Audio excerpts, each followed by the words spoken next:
YouTube channel teacher Pramod Kumar में आप सभी का हार्दिक स्वागत है। यदि आप इस चैनल पर पहली बार होंगे तो चैनल को सब्सक्राइब कर लेंगे और वीडियो को लास्ट तक देखेंगे, पूरी देखेंगे और वीडियो अच्छी लगने पर वीडियो को भी लाइक कर देंगे और अपने दोस्तों के साथ शेयर कर देंगे। तो चलिए आज के इस वीडियो में हम लोग बात करने जा रहे हैं बीपीएससी प्रधान शिक्षक भर्ती 2024 के बारे में। जो बीपीएससी द्वारा आयोजित ये परीक्षा होने वाली है, जिसका आवेदन 11 मार्च 2024 से ही प्रारंभ है और आवेदन की अंतिम तिथि जो है वो 2 अप्रैल 2024 है। यदि आप शिक्षक साथी आवेदन कर चुके हैं तो आप इस वीडियो को जरूर देखें और यदि अभी तक आवेदन नहीं किए हैं प्रधान शिक्षक के लिए तो 2 अप्रैल 2024 तक तिथि है। आप उस डेट के अंदर फॉर्म फिलअप कर लें और तैयारी शुरू कर लें। तो चलिए, जैसा कि आप स्क्रीन पर भी देख पा रहे होंगे कि बीपीएससी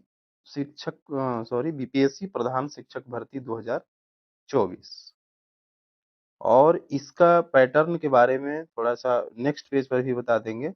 और यहाँ भी मैं बता दे रहा हूँ कि 150 प्रश्न होंगे और 150 अंक के होंगे, जिसमें 75 प्रश्न डीएलएड विषय से संबंधित होगा और 75 प्रश्न जो है सामान्य अध्ययन से संबंधित होंगे। तो आप मेरे चैनल को सब्सक्राइब कर लीजिए और मेरे चैनल को रेगुलर वीडियो देखते रहिए, आपकी तैयारी पक्की हो जाएगी।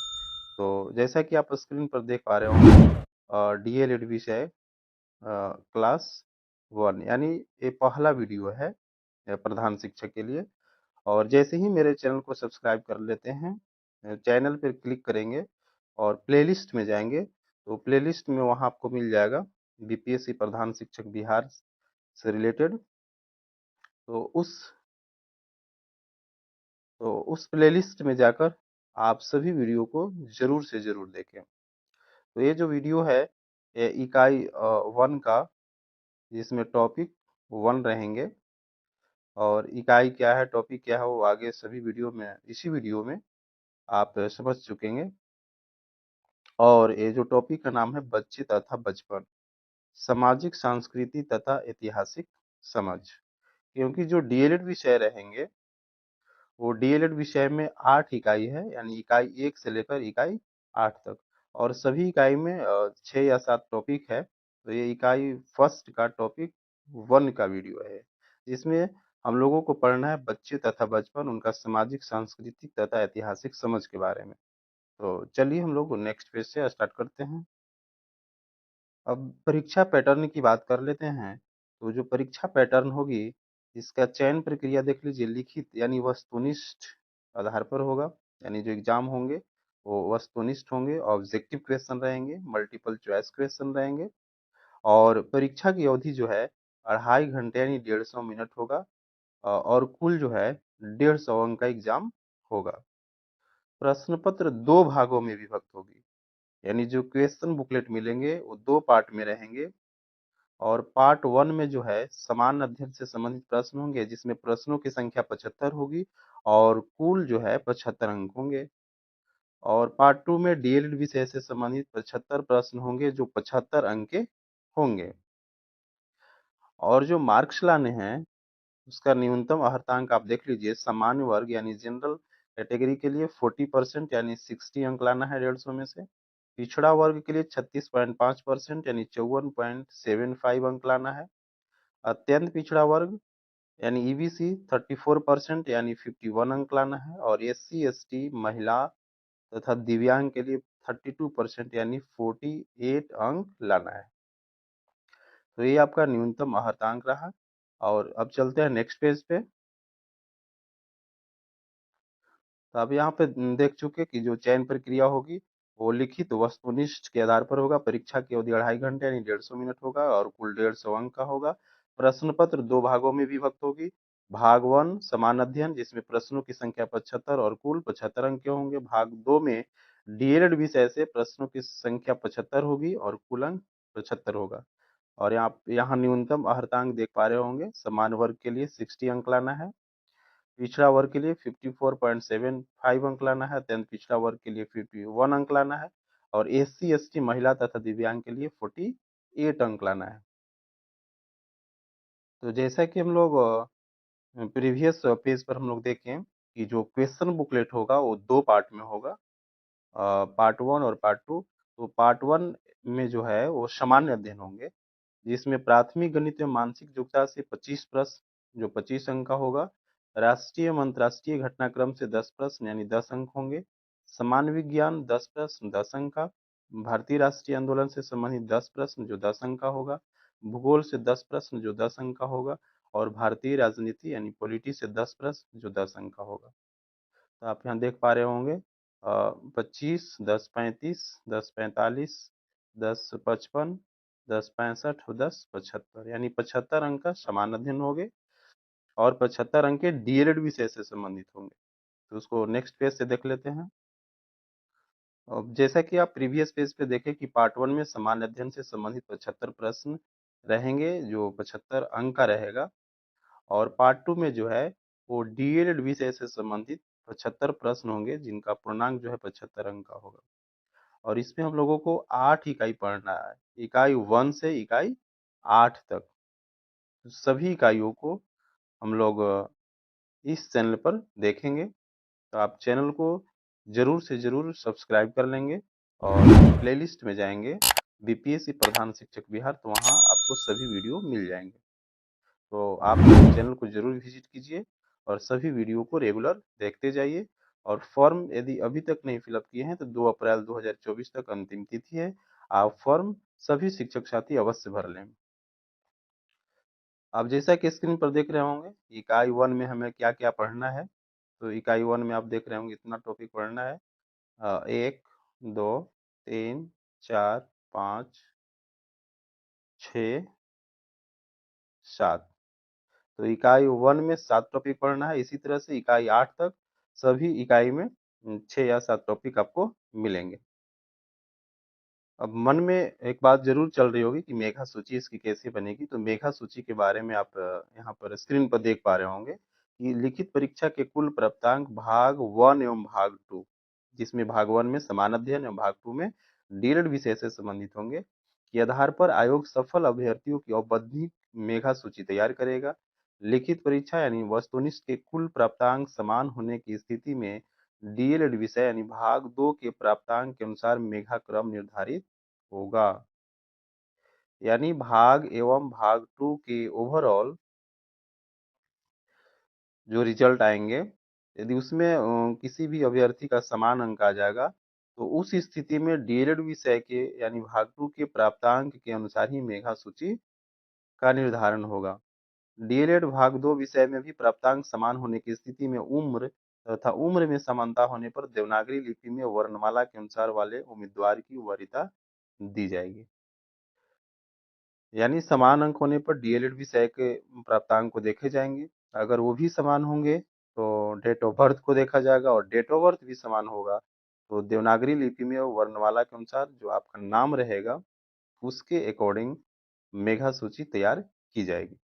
तो मैं समझता हूँ बिल्कुल ही समझ रहे होंगे।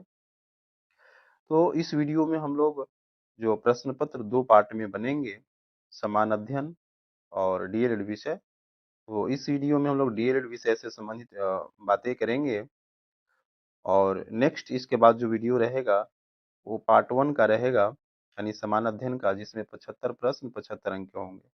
तो उसमें वो थ्योरेटिकल बातें नहीं रहेगी, डायरेक्ट 75 प्रश्न होंगे सभी विषय से, जिसमें प्राथमिक गणित है, मानसिक योग्यता है, भूगोल है, राजनीति है, अंतर्राष्ट्रीय घटनाक्रम है। तो उसमें 75 प्रश्न ऑब्जेक्टिव रखेंगे, और वो वीडियो जो है इसी चैनल पर आपको मिल जाएगा।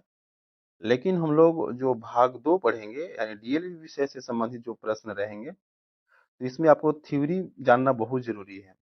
थ्योरी और कंटेंट्स को पढ़ने के बाद लास्ट में कुछ क्वेश्चन रहेंगे, ऑब्जेक्टिव क्वेश्चन, जो इसी वीडियो में आपको लास्ट में मिल जाएगा। यानी सबसे पहले उसके कंटेंट्स और थ्योरी को देखेंगे, मनोवैज्ञानिकों का मत देखेंगे भिन्न भिन्न बातों पर, और लास्ट में कंटेंट्स के बाद इसी वीडियो में आपको ऑब्जेक्टिव टाइप क्वेश्चन भी डीएलएड विषय से संबंधित मिलेंगे। तो वीडियो को आप फुल वॉच करेंगे अब चलते हैं नेक्स्ट पेज पे। तो चलिए हम लोग स्क्रीन पे आ चुके हैं, जिसमें इकाई 1 से स्टार्ट कर रहे हैं, इकाई 8 तक रहेंगे और इकाई 1 में भी ये टॉपिक फर्स्ट है, जिसका नाम है बच्चे तथा बचपन, सामाजिक सांस्कृतिक तथा ऐतिहासिक समझ।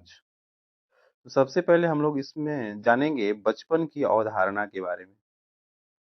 तो बचपन बालक के जन्म से किशोरावस्था से पहले तक के काल को बचपन कहा जाता है। यानी बचपन की जो अवस्था है वो बालक के जन्म से किशोरावस्था से पहले तक के काल को हम लोग बचपन कह सकते हैं। अर्थात 0 से 11 वर्ष तक की आयु को बचपन कही जाती है। बचपन में बच्चे अनुकरण प्रिय होते हैं।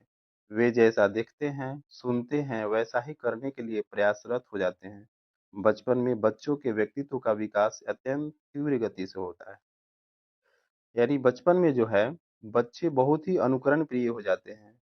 यानी उसके माता पिता जैसे बातें करते हैं, जिस ढंग से रहते हैं, उसका कॉपी पेस्ट बच्चा करना शुरू कर देता है। अब बचपन की अवधारणा से ही संबंधित कुछ और बातें हैं, उस बातों को भी जान लीजिए। तो जीवन के पूरे विकास का 1/3 विकास बचपन में ही पूर्ण हो जाती है। यानी 1/3 विकास जो है वो बचपन में ही पूर्ण हो जाती है। और बचपन के प्रथम 2.5 वर्षों में बालक के शरीर और मस्तिष्क की गति जो है सर्वाधिक होती है। यानी बालक का जो शरीर है, शरीर का जो अंग है, वो बहुत ही तीव्र गति से कार्य करने लगता है और मस्तिष्क की गति भी सर्वाधिक होती है। यानी किसी भी बात को बहुत जल्दी कैच करना स्टार्ट कर देगा। परंतु इस आयु में बालक अपने घर में ही रहता है तथा जाने अनजाने घर की संस्कृति और पर्यावरण को आत्मसात करने लगता है। यानी आपको पता ही नहीं चलेगा कि बच्चा कैसे सीख रहा है, लेकिन हाँ, वो अनुकरण प्रिय होता है। आप जिस ढंग से रहेंगे घर में, जिस प्रकार का आप अपने लोगों के बीच व्यवहार करेंगे, तो बच्चा भी उसको देखेगा और अपने अंदर आत्मसात करने लगेगा। इसलिए ही कहा गया है कि घर का माहौल बहुत ही अच्छा रखना चाहिए। इसके बाद नेक्स्ट जो पॉइंट है वह है बचपन के शेष 3 वर्ष अर्थात 6 वर्ष की आयु तक बालक हाथ पैर के उपयोग में नवीन कौशल अर्जित करता है। वह आत्मनिर्भर बन जाता है। अतः बचपन के समय में बालक विभिन्न क्रियाकलापों में समन्वय स्थापित करने लगता है।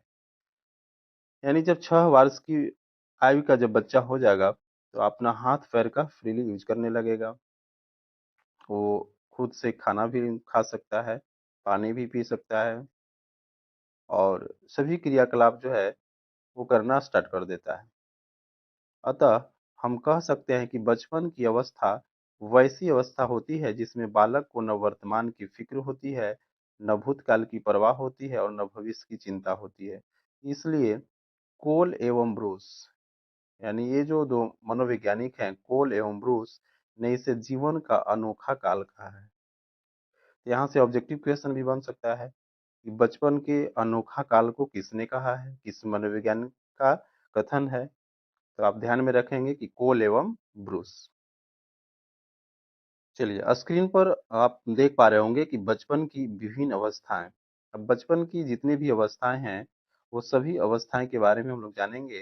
तो सबसे पहला जो है वो शैशव काल है और इसमें जो है गर्भाशय से गैर गर्भाशय में समायोजन के काल, अर्थात गर्भ के अंदर और गर्भ के बाहर निकालने के बाद तापमान और वातावरण के बीच समायोजन।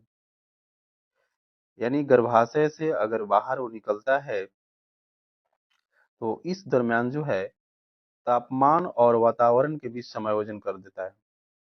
यानी जब गर्भ में रहता है वहाँ टेम्परेचर कुछ और मिल रहा है, वो सीमित जगह पर उसे रहना है और जब वो बाहर आता है, गर्भ से बाहर आता है, तो उसके बीच भी वो समायोजन कर लेता है।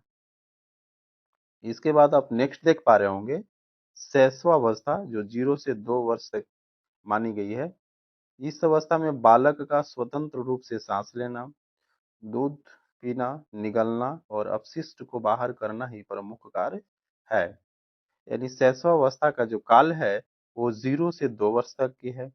और इस अवस्था में बालक जो है वो स्वतंत्र रूप से सांस लेना स्टार्ट कर देता है। दूध जो है वो चूसनी से चूसना स्टार्ट कर देता है, किसी चीज को निगल जाता है। हम सभी भी अपने घरों में देखते होंगे, कोई भी बच्चा जो भी उसके सामने नजर आएगा छोटी सी वस्तु वो मुंह में डालना स्टार्ट कर देता है। इसके बाद आप देख पा रहे होंगे शैशवावस्था से ही रिलेटेड इस अवस्था में बच्चों के अंदर सूक्ष्म गति कौशल यानी ओठ, जीभ, कलाई, उंगली आदि की गति का विकास होने लगता है। यानी वो अपना ओठ, जीभ, कलाई, उंगली इत्यादि का प्रयोग करने लगता है। इसके बाद है तीव्र शारीरिक गति। उसकी शारीरिक गति बहुत तीव्र गति से बढ़ती है। माता पिता से सूक्ष्म बातचीत एवं कोई बौद्धिक विकास नहीं, ये सभी गुण बच्चों के अंदर इस अवस्था में होती है। यानी अपने माता पिता से सूक्ष्म बातचीत यानी पापा, दादा, बाबा ये सब, मम्मा, पानी ये सब बातें करने लगती है।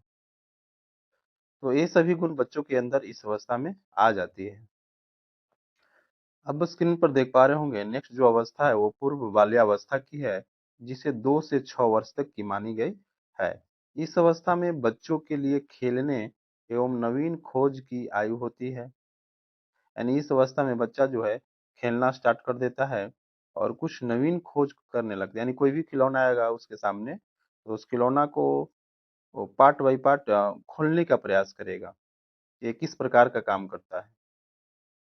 तार्किक सोच में वृद्धि एवं समस्या समाधान में सक्षम का गुण भी इस अवस्था में बच्चों के अंदर हो जाती है।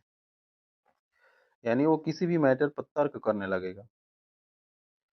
मैं अपने ही बच्चे के बारे में बताऊं तो जब मैं स्कूल जाता हूं तो कभी कभार उसको साथ में लेकर जाता हूं, तो जैसे ही रास्ता में कुछ दिखेगा, यानी रोड पर जा रहे थे तो उस टाइम एक एम्बुलेंस को देखा, यानी उसके मन के में कुछ न कुछ चलने लगता है। जैसे ही वो उसका आवाज आने लगता है पुलिस की गाड़ी या एम्बुलेंस का, तो सीधे बोल देता है कि एम्बुलेंस आ रहा है। लेकिन जब गाड़ी नजदीक आएगी तो वो पहचान लेता है कि पुलिस की गाड़ी है या एम्बुलेंस की गाड़ी है। यानी उसके तार्किक सोच में वृद्धि स्टार्ट होने लगता है 2 से 6 वर्ष की अवस्था में। और मेरा बच्चा जो है 4 साल का है, तो उसके अंदर भी एक गुण का विकास होने लगा है। आप अपने घर के बच्चों को भी देख रहे होंगे और किसी भी मैटर को वो तर्क करना स्टार्ट कर देता है, ये कहाँ से लाए हो, कैसे बना है। यानी इस अवस्था में जो है बच्चों के अंदर तार्किक सोच में वृद्धि होने लगती है।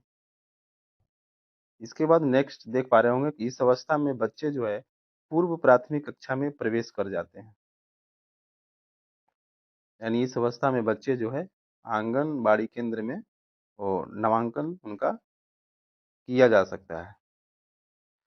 इसके बाद स्क्रीन पर देख पा रहे होंगे उत्तर बाल्यावस्था, जिसे 6 से 11 वर्ष तक की के अंतर्गत ये अवस्था आती है।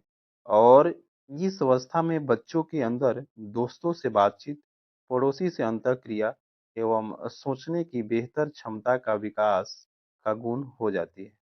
यानी 6 से 11 वर्ष तक के अंदर के बच्चे में जो है वो दोस्तों से बातचीत करना स्टार्ट कर ले देता है। इसके बाद नेक्स्ट जो पॉइंट है वो पड़ोसी से अंतःक्रिया, यानी आस पड़ोस के बच्चों से भी बात करना स्टार्ट कर देता है। किसी भी बात को सुनने समझने की और उसके उसके अंदर जो है चेष्टा आ जाती है। और इस अवस्था में बच्चे जो है विद्या प्रवेश की अवस्था में पहुंच जाते हैं, अर्थात पढ़ना लिखना शुरू कर देते हैं। और 6 से 11 वर्ष के जब बच्चा रहेगा तो बिल्कुल ही वो पढ़ना लिखना स्टार्ट कर ही देगा। इसके बाद उत्तर वाले अवस्था में बच्चों के अंदर जो अनुकरण का गुण का विकास हो जाती है। यानी यदि वह विद्यालय में जाती है, तो विद्यालय में शिक्षक वो जिस प्रकार से वो अपना व्यवहार करते हैं, जिस प्रकार से अपना कार्य करते हैं, उसका बच्चा जो है अनुकरण करने लगता है। बालक जो अपने आसपास में होता है, अपनों से बड़ों तथा शिक्षकों को जो भी करते देखता है, उसे वह तेजी से नकल करना शुरू कर देता है। बिल्कुल ही अगर विद्यालय में है तो विद्यालय में शिक्षकों के बीच जिस प्रकार से व्यवहार होती है, शिक्षक जिस प्रकार से बात करेंगे उसी प्रकार से बच्चा भी अपने अंदर वो उसको आत्मसात करने लगता है। और यदि घर पर है तो घर और परिवार के बीच का व्यवहार और पड़ोसियों के व्यवहार वो सभी को आत्मसात करने लगता है, उसका नकल करना स्टार्ट कर देता है। उत्तर बाल्यावस्था में बच्चों के अंदर आत्मसात का गुण का विकास हो जाती है और पुनः उसी चीज को बताया जा रहा है। उसके अंदर जो है आत्मसात का गुण, आत्मसात आप बिल्कुल ही समझ पा रहे होंगे कि कोई भी चीज या कोई भी क्रिया जो आप कर रहे हैं उसी प्रकार से जो है वो बच्चा के अंदर भी उस गुण का विकास हो जाता है। यानी जैसे आपको देखता है बोलते हुए, बातें करते हुए, तो उसका जो है बच्चा कॉपी करने लगता है और उसके अंदर भी उस गुण का विकास हो जाता है। यानी जैसे आप कर रहे हैं, आप देखेंगे कि बच्चा भी उसी प्रकार से कार्य करना शुरू कर देता है। क्योंकि मैं कभी-कभी मेरे मोबाइल पर जब फ़ोन आता है और उस टाइम मेरा बच्चा ही रहता है, तो जिस प्रकार से हम फ़ोन पर बोलते हैं इधर से, तो वो भी उस बात को दोहराना स्टार्ट कर देगा। तो बच्चों के अंदर आत्मसात का गुण जो है वो विकास हो जाता है। इसके बाद बालक अपने आसपास के वातावरण से चीज़ों को ग्रहण करता है और उसे अपने मन मस्तिष्क में अस्थायी बना लेता है। तो आसपास के वातावरण का मतलब कि जो चीज़ भी देखता है, सुनता है, किसी चीज़ पे यदि हम लोग बातचीत कर रहे हैं, तो उस बात को इस वर्ष की अवस्था में वो ध्यान से सुनेगा और उसका अनुकरण करने लगता है और उसके मन मस्तिष्क में भी अस्थायी बनने लगती है। इसीलिए कहा गया है कि बच्चों को अच्छे ही माहौल में रखना चाहिए, क्योंकि वो वातावरण से बहुत सारी चीज़ों को सीखता है और अपने मन मस्तिष्क में बैठा लेता है। अब स्क्रीन पर देख पा रहे होंगे बचपन में होने वाले प्रमुख विकास, यानी बचपन में उसके अंदर क्या-क्या विकास होता है, उन सभी बातों को हम लोग अब अ, इस स्क्रीन पे, इस पेज पे देख पाएँगे। तो बचपन में बच्चों के अंदर जो है भाषाई विकास तेज़ी से होने लगती है। भाषाई विकास तेज़ी से होने लगता है। यानी यदि आप घर परिवार के अंदर खड़े हिंदी का प्रयोग करते हैं, तो बच्चा भी उसी प्रकार से बोलेगा। यदि लोकल लैंग्वेज का यूज़ कर रहे हैं, तो उसी प्रकार से वो बच्चा भी वो सीखना स्टार्ट कर देगा। यानी वह जिस परिवेश में रहता है, वह उस परिवेश में उपयोग या व्यवहार में आने वाली भाषाओं का तीव्र गति से सीखने लगता है। यानी बच्चा जहाँ पर रह रहा है, वहाँ पे लोगों के बीच बात करने का क्या भाषा है, उस भाषा को ही वह बच्चा सीखना स्टार्ट कर देता है। बचपन में बच्चों के अंदर शारीरिक विकास के अंतर्गत लंबाई, वजन में वृद्धि, कंकाल और मांसपेशी में वृद्धि होना शुरू हो जाती है। यानी बचपन में शारीरिक विकास बहुत तीव्र गति से स्टार्ट हो जाती है, उसकी लंबाई, वजन में वृद्धि, कंकाल और मांसपेशी में वृद्धि शुरू हो जाती है। बचपन में बच्चों के अंदर बौद्धिक विकास, जिसे रुचि, चिंतन, तर्क करना और समस्या समाधान करना के नाम से जाना जाता है, आदि गुणों का विकास होने लगता है। यानी बचपन में बच्चों के अंदर बौद्धिक विकास, जिसमें रुचि, किसी चीज को लेकर इंटरेस्ट, देखते होंगे कोई बच्चा को ग्रीन पसंद आता है कलर, किसी को रेड कलर पसंद आता है। जिस बच्चा को रेड कलर पसंद आएगा वो जहाँ भी कोई भी चीज या सामान लेगा तो रेड कलर पर ही उसका फोकस रहेगा। चिंतन करना स्टार्ट कर देगा, किसी चीज को देखेगा, वो पूछना स्टार्ट कर देगा कि कहाँ से लाए हो, कैसे लाए हो, इससे क्या होता है। यानी चिंतन और तर्क करना स्टार्ट कर देता है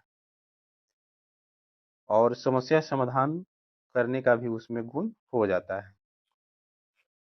यानी यदि बच्चा एक गिलास पानी ले रहा है,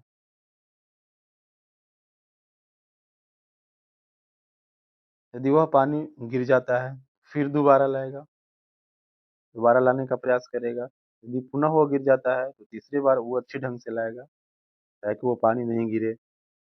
यानी छोटी-छोटी बातों पर बच्चों को अगर आप ध्यान देते हैं तो पता चलेगा कि उसमें रुचि, चिंतन, तर्क करना और समस्या समाधान करने का गुण उस बच्चा के अंदर बचपन की अवस्था में आ जाती है।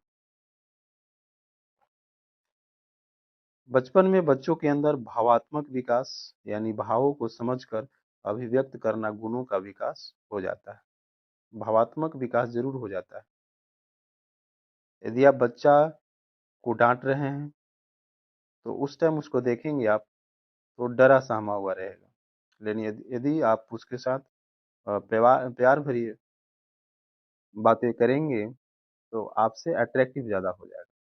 तो उसके अंदर भावात्मक विकास का हो जाता है, पनप जाती है। इसके बाद बचपन में बच्चों के अंदर सामाजिक गुणों को विकास के साथ साथ सामाजिक परिपक्वता का भी विकास होने लगता है। यानी धीरे धीरे उसके अंदर सामाजिक गुणों का भी विकास होने लगता है। यानी आपके घर में यदि कोई अतिथि आते हैं तो उसे वह रिस्पेक्ट करना शुरू कर देता है। पैर छूकर प्रणाम करेगा, पूछना स्टार्ट करेगा, कैसे हैं, कौन हैं आप। इसके बाद हम लोग अब यहाँ पे देखेंगे बचपन को प्रभावित करने वाले कारक। यानी कुछ ऐसे भी कारक हैं, कुछ ऐसे भी बातें हैं जो बचपन को प्रभावित करती है। तो सबसे फर्स्ट पॉइंट आप देख पा रहे होंगे कि माता पिता बालक के साथ माता पिता का तालमेल, व्यवहार, उनका शैक्षिक अनुभव और परिपक्वता। यानी माता पिता बालक के साथ माता पिता का तालमेल, यानी जिस प्रकार से माता पिता अपने बच्चों के साथ व्यवहार करते हैं और आपका जो शैक्षिक अनुभव है यानी आपके अंदर कितना गुण है, ये बचपन को यानी उस बच्चा को बहुत ही प्रभावित करता है। यानी आपके उनके माता पिता के अंदर यदि अच्छा गुण है तो बच्चा में भी वो अच्छा गुण ही होगा। इसके बाद है समकक्षीय के साथ ही संगत से गुण आत एवं संगत से गुण जात। यानी उस बच्चा का जितने भी साथी दोस्त रहेंगे और उसके अंदर यदि अच्छा गुण है तो उस बच्चा में भी अच्छा गुण आ जाएगा। और यदि उसके दोस्त लोगों यदि वो गलत प्रवृत्ति का है तो उस बच्चा में भी गलत प्रवृत्ति आना स्टार्ट हो जाएगा। तो उसके साथी का जो यानी संगत जो है वो बहुत ही बचपन में बच्चों को प्रभावित करता है। इसके बाद है परिवार का स्थिति, परिवार के अन्य सदस्यों के साथ अच्छी तालमेल और स्वस्थ माहौल। तो ये बहुत ही पॉइंट आउट बातें हैं। यानी आपके परिवार में किस प्रकार से आप अपनों के बीच रह रहे हैं उसका असर जो है बच्चा पर जरूर पड़ता है। यानी घर परिवार में जो है घर परिवार में जो है वो माहौल बहुत ही स्वस्थ होनी चाहिए। देखते होंगे जिस परिवार में ज्यादा लड़ाई झगड़ा होता है तो उस घर के बच्चे जो हैं उस घर के बच्चे जो हैं वो डिस्टर्ब हो जाते हैं। उनके अंदर अच्छा तालमेल नहीं रह पाता है। यानी उसके अंदर जो है स्वस्थ गुण का अभाव हो जाता है। इसके बाद आप नेक्स्ट देख पा रहे होंगे कि स्वस्थ वातावरण परिवार के साथ आसपास और समाज का बेहतर माहौल होना जरूरी है। यानी घर के साथ साथ आस पड़ोस का भी व्यवहार अच्छा होना चाहिए। इसके बाद नेक्स्ट है जेंडर विभेदीकरण, लड़के और लड़कियों के बीच में नहीं होनी चाहिए और न ही जेंडर के आधार पर उनके बीच कार्यों का बंटवारा होना चाहिए। यानी अपने घर के अंदर या आस पड़ोस में जो है जेंडर विभेदीकरण नहीं होना चाहिए।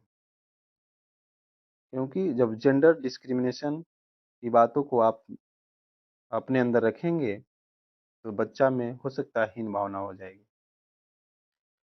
यदि आप किसी भी कार्य में लड़का को आगे कर रहे हैं तो लड़की में हीन भावना हो जाएगी।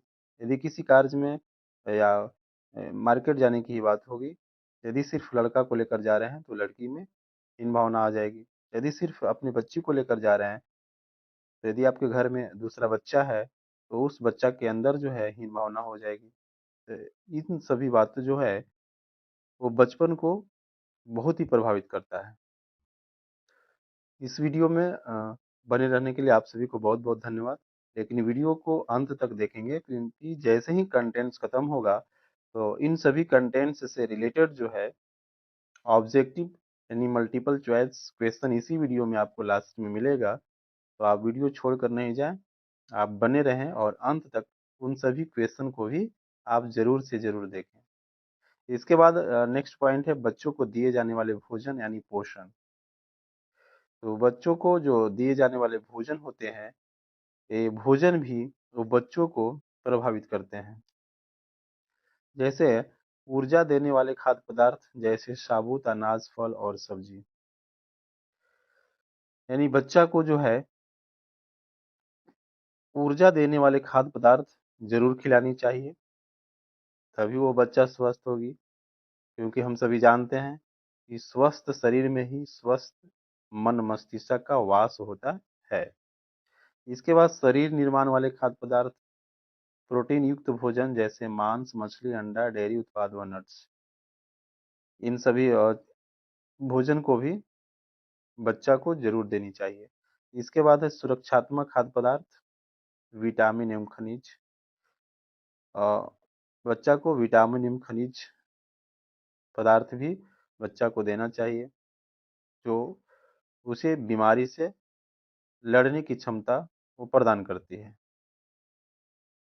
इसके बाद हम लोग स्क्रीन पर देख पा रहे होंगे कि बचपन में बालक की क्रियाशीलता के कारण उसमें निम्नलिखित विशेषताएं पाई जाती है। यानी बचपन में बालक की जो है जो क्रिएटिविटी होती है उसमें निम्नलिखित विशेषताएं होती है, जो हम लोग नीचे पॉइंट के माध्यम से देखेंगे। यहाँ पर आप देख पा रहे होंगे कि बालक के मांसपेशियों में वृद्धि होती है, जिसे शारीरिक विकास कहते हैं। यानी बच्चों की जो मांसपेशियां होती है उसमें वृद्धि होती है, जो शारीरिक विकास का घोतक है। बालक में सीखने के साथ ही भाषा का भी विकास होता है। यानी बालक कोई चीज भी सीखता है तो उसके अंदर भाषा का भी विकास होता है। बालकों के मिलने जुलने एवं परस्पर एक दूसरे के साथ खेलने से उनमें भावात्मक विकास तथा सहयोग लेने देने की क्षमता का भी विकास होता है। बच्चा जो है वो बच्चों के साथ खेलेंगे तो उनमें भावात्मक विकास होना शुरू हो जाएगा और आपस में सहयोग लेने और देने की भी विकास उसके अंदर हो जाएगा। इसके बाद है सोचने विचार करने की बौद्धिक क्षमता का विकास होता है। यानी बालक में जो है सोचने विचारने के भी बौद्धिक क्षमता का विकास होना शुरू कर देता है।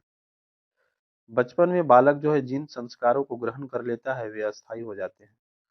इसीलिए कहा गया है बच्चों को जो है शिक्षा के साथ साथ संस्कार भी देते ही रहना चाहिए, क्योंकि बचपन में जो भी चीज सीखेगा वो पूर्ण रूप से उसके मन मस्तिष्क में अस्थायी होने लगता है और वो कभी उस बातों को नहीं भूलता है। इसके बाद बचपन से ही बालक में आंतरिक शक्तियों का विकास पर बल देकर संपूर्ण मानव जाति की रक्षा करना संभव है।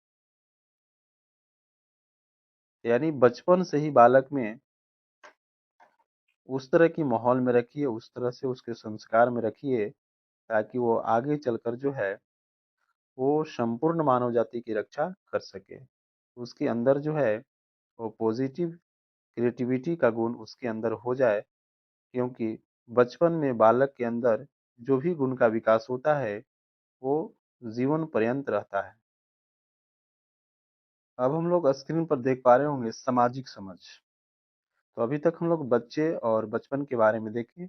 अब इसका सामाजिक, सांस्कृतिक और ऐतिहासिक समझ यानी तीनों समझ के बारे में हम लोग देखेंगे। तो सबसे पहले जो है सामाजिक समझ के बारे में जान लेते हैं। तो बच्चा एक सामाजिक सांस्कृतिक इकाई होता है। यानी बच्चा जो है वो एक सामाजिक सांस्कृतिक इकाई होता है। यानी बच्चा जो है समाज और संस्कृति में जो चीजें वो देखता है उसको आप बच्चों के अंदर जो है वो गुण विकास होने लगता है। इसके बाद है प्रत्येक सामाजिक परिप्रेक्ष्य में बच्चे एवं बचपन को अलग अलग नजरिए से देखा जाता है। इसके बाद नेक्स्ट आप देख पा रहे होंगे कि जाति, धर्म, आर्थिक व सामाजिक दशा आदि बच्चे व बचपन को देखने के हमारे नजरिए को प्रभावित करता है। क्योंकि बच्चे जो हैं भिन्न-भिन्न जाति, भिन्न-भिन्न धर्म, भिन्न-भिन्न उनकी आर्थिक स्थिति, परिवार की स्थिति, सामाजिक दशा अलग-अलग होती है।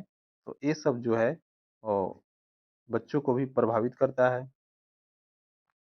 इसके बाद अभिजात वर्ग यानी उच्च कुल के बच्चों का लालन-पालन अधिक प्यार एवं सुरक्षा के माहौल में होता है। यानी जो बड़े घराने के बच्चे होते हैं, उनके लालन-पालन जो है में अधिक प्यार मिलता है और अधिक सिक्योरिटी होती है। इसके बाद सुविधाविहीन परिवारों में बच्चों का लालन-पालन के अभाव में बीतता है। यानी जो गरीब घराने के बच्चे होते हैं, उनका लालन-पोषण उतनी सही ढंग से नहीं होती है, क्योंकि उस घर परिवार के जितने भी सदस्य होते हैं, वो कहीं न कहीं अपने आर्थिक स्थिति को मजबूत करने में लगे रहते हैं और बच्चों पर उतना ध्यान नहीं दे पाते हैं, जितना ध्यान देनी चाहिए। इसके बाद है ग्रामीण एवं शहरी परिवेश में भी बच्चों के लालन पालन का तरीका अलग-अलग होता है, जिसका प्रभाव बच्चों के व्यवहारों से परिलक्षित होता है। ग्रामीण एवं शहरी परिवेश यानी दोनों परिवेश में अलग-अलग बच्चों का लालन पालन होती है। जो शहरों में होती है, उन सभी बच्चों को हर सुख सुविधाओं का ध्यान दिया जाता है। जो चीज़ की भी उसकी मांग होती है, उसे तुरंत पूरा कर दी जाती है। लेकिन शायद ग्रामीण परिवेश में वो संभव नहीं हो पाता है और ज़्यादा डाँट फटकार का वो सामना करता है। अब हम लोग यहाँ से देख पाएँगे कि भारतीय समाज में विभिन्न वर्ग स्तरीय आर्थिक परिस्थितियों में बचपन के स्वरूप को निम्नलिखित प्रकार से वर्णित किया जा सकता है। क्योंकि हमारे भारतीय समाज में विभिन्न वर्ग हैं, मध्यम वर्ग के, धार्मिक वर्ग के बच्चे हैं, निम्न श्रेणी और मजदूर वर्ग के बच्चे हैं। तो उन सभी विभिन्न वर्ग स्तरीय आर्थिक परिस्थितियों के जो बच्चे हैं, उन्हें क्या सुविधा मिलती है और क्या नहीं मिलती है, उसे अब हम लोग देखेंगे। तो सबसे पहले जो है मध्यम वर्ग में बचपन आप देख पा रहे होंगे, इसके बाद धार्मिक वर्ग में बचपन, सॉरी धनिक वर्ग में बचपन, इसके बाद है निम्न श्रेणी और मजदूर वर्ग में बचपन। ये धनिक वर्ग है, यहाँ पर लिख दिया गया है धनिक वर्ग के बच्चे। तो सबसे पहले हम लोग देखेंगे मध्यम वर्ग में बचपन। और यदि आपको मोबाइल स्क्रीन पे अच्छी ढंग से नज़र नहीं आ रही है, तो आप अपने वीडियो क्वालिटी को बढ़ा लीजिए और इस वीडियो को आप लैंडस्केप मोड में देखिए, यानी स्क्रीन बड़ा कर लीजिए और राइट साइड में कॉर्नर में आपको सेटिंग का आइकॉन मिलेगा। वहाँ से आप क्लिक करके आप वीडियो क्वालिटी को बढ़ा सकते हैं और स्पीड भी कम या ज़्यादा कर सकते हैं। तो इस चीज़ को आप ध्यान में रखेंगे। इसके बाद है मध्यम वर्ग में जो बचपन, इसमें फर्स्ट पॉइंट है,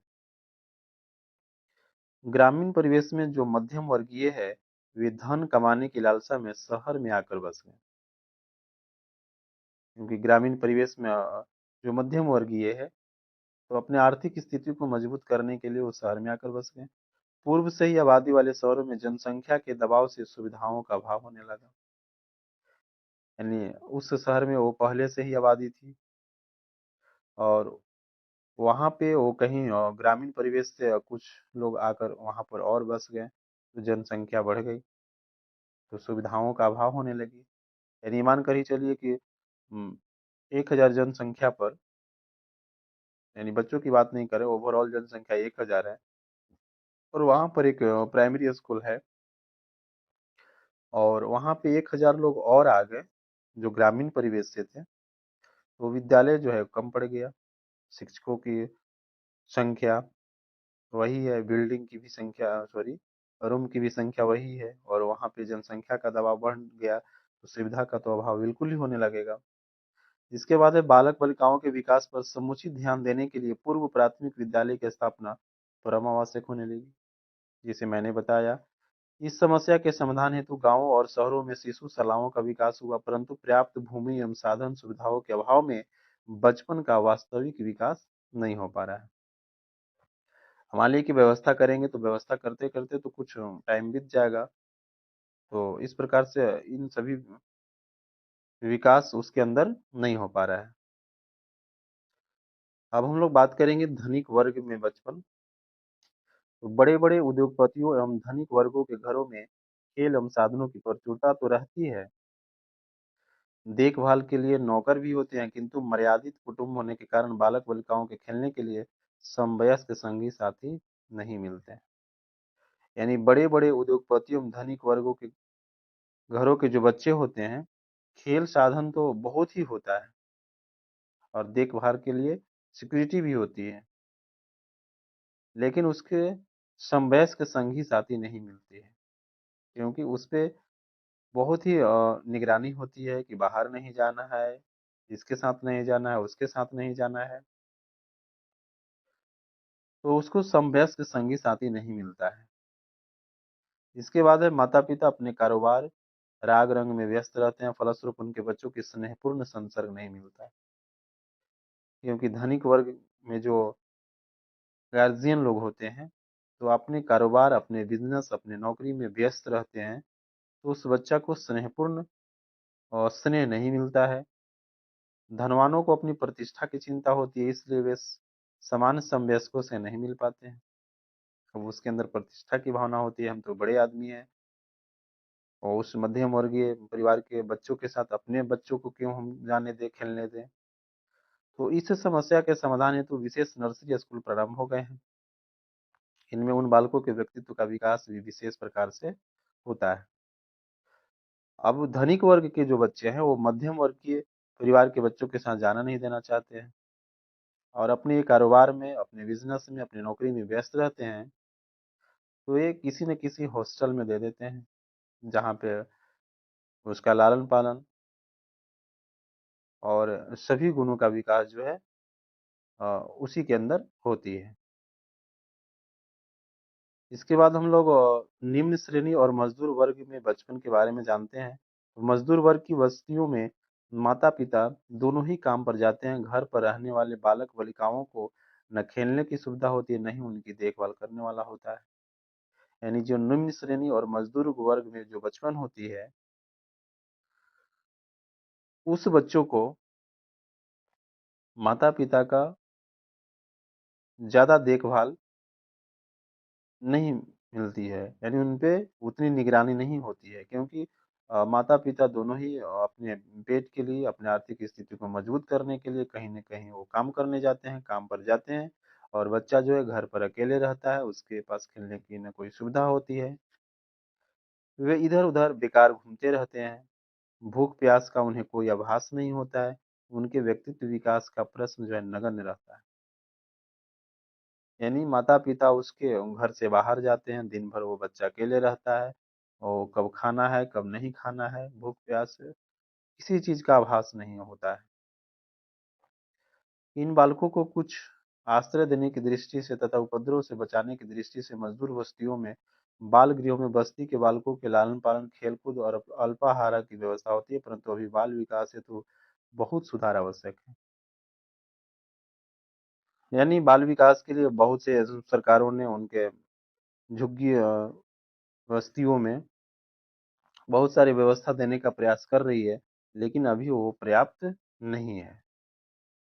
अब सामाजिक समझ के बाद हम लोग सेकंड नंबर पे सांस्कृतिक समझ को समझते हैं। तो संसार में नए के प्रति कौतूहल रहता है, नयापन को अपनाने का आग्रह तीव्र होने के कारण हम पुराने को त्याग देते हैं, परंतु प्रत्येक नया अपनाने योग्य नहीं होता और पुराना त्याग योग्य नहीं होता। ये ऐसे भी हम लोग समझ सकते हैं कि नया चीज़ पर ज़्यादा इंटरेस्ट होती है।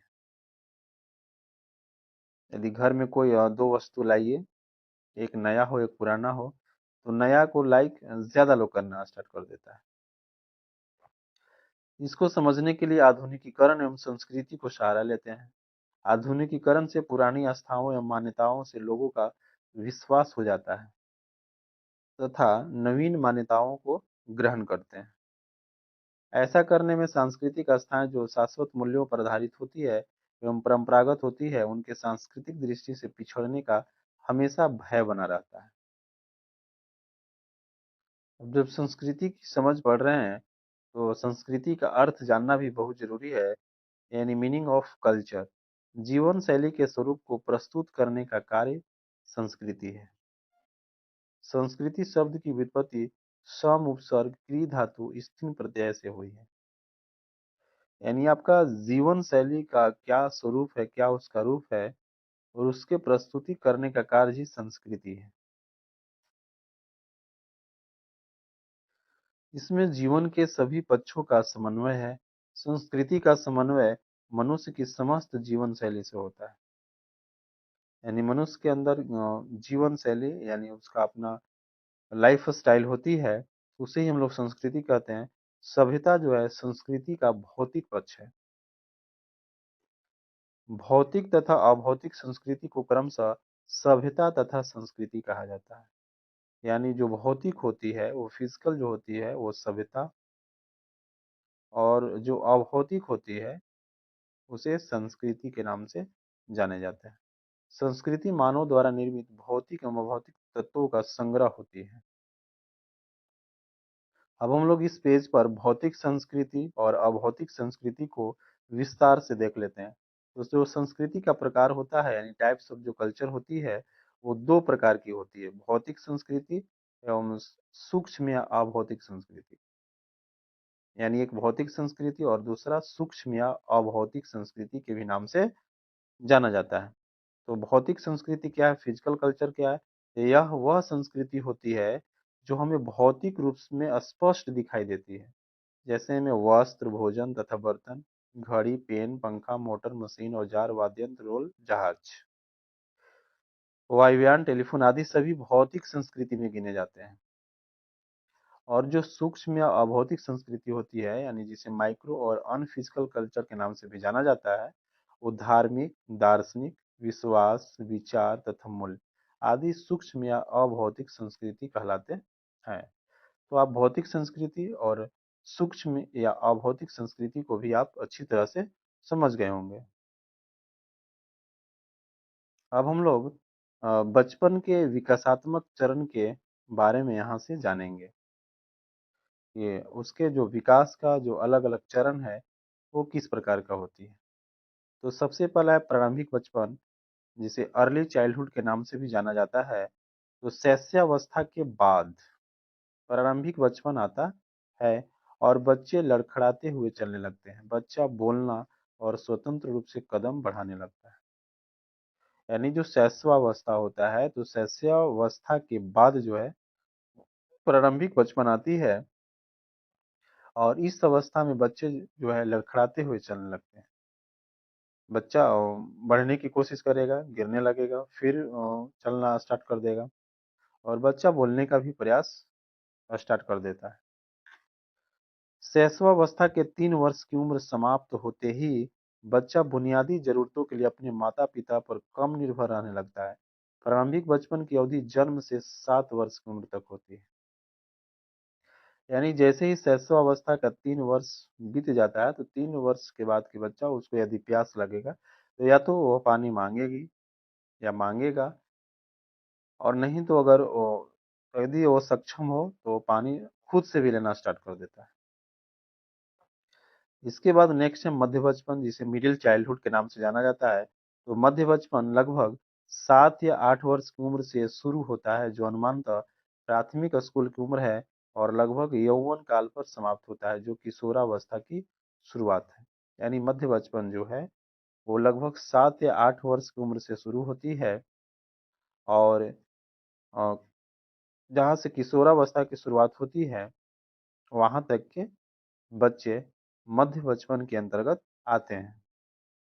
इसके बाद नेक्स्ट जो अवस्था है वो पूर्व किशोरावस्था है, जिसे प्री एडोलेसेंट के नाम से जानते हैं।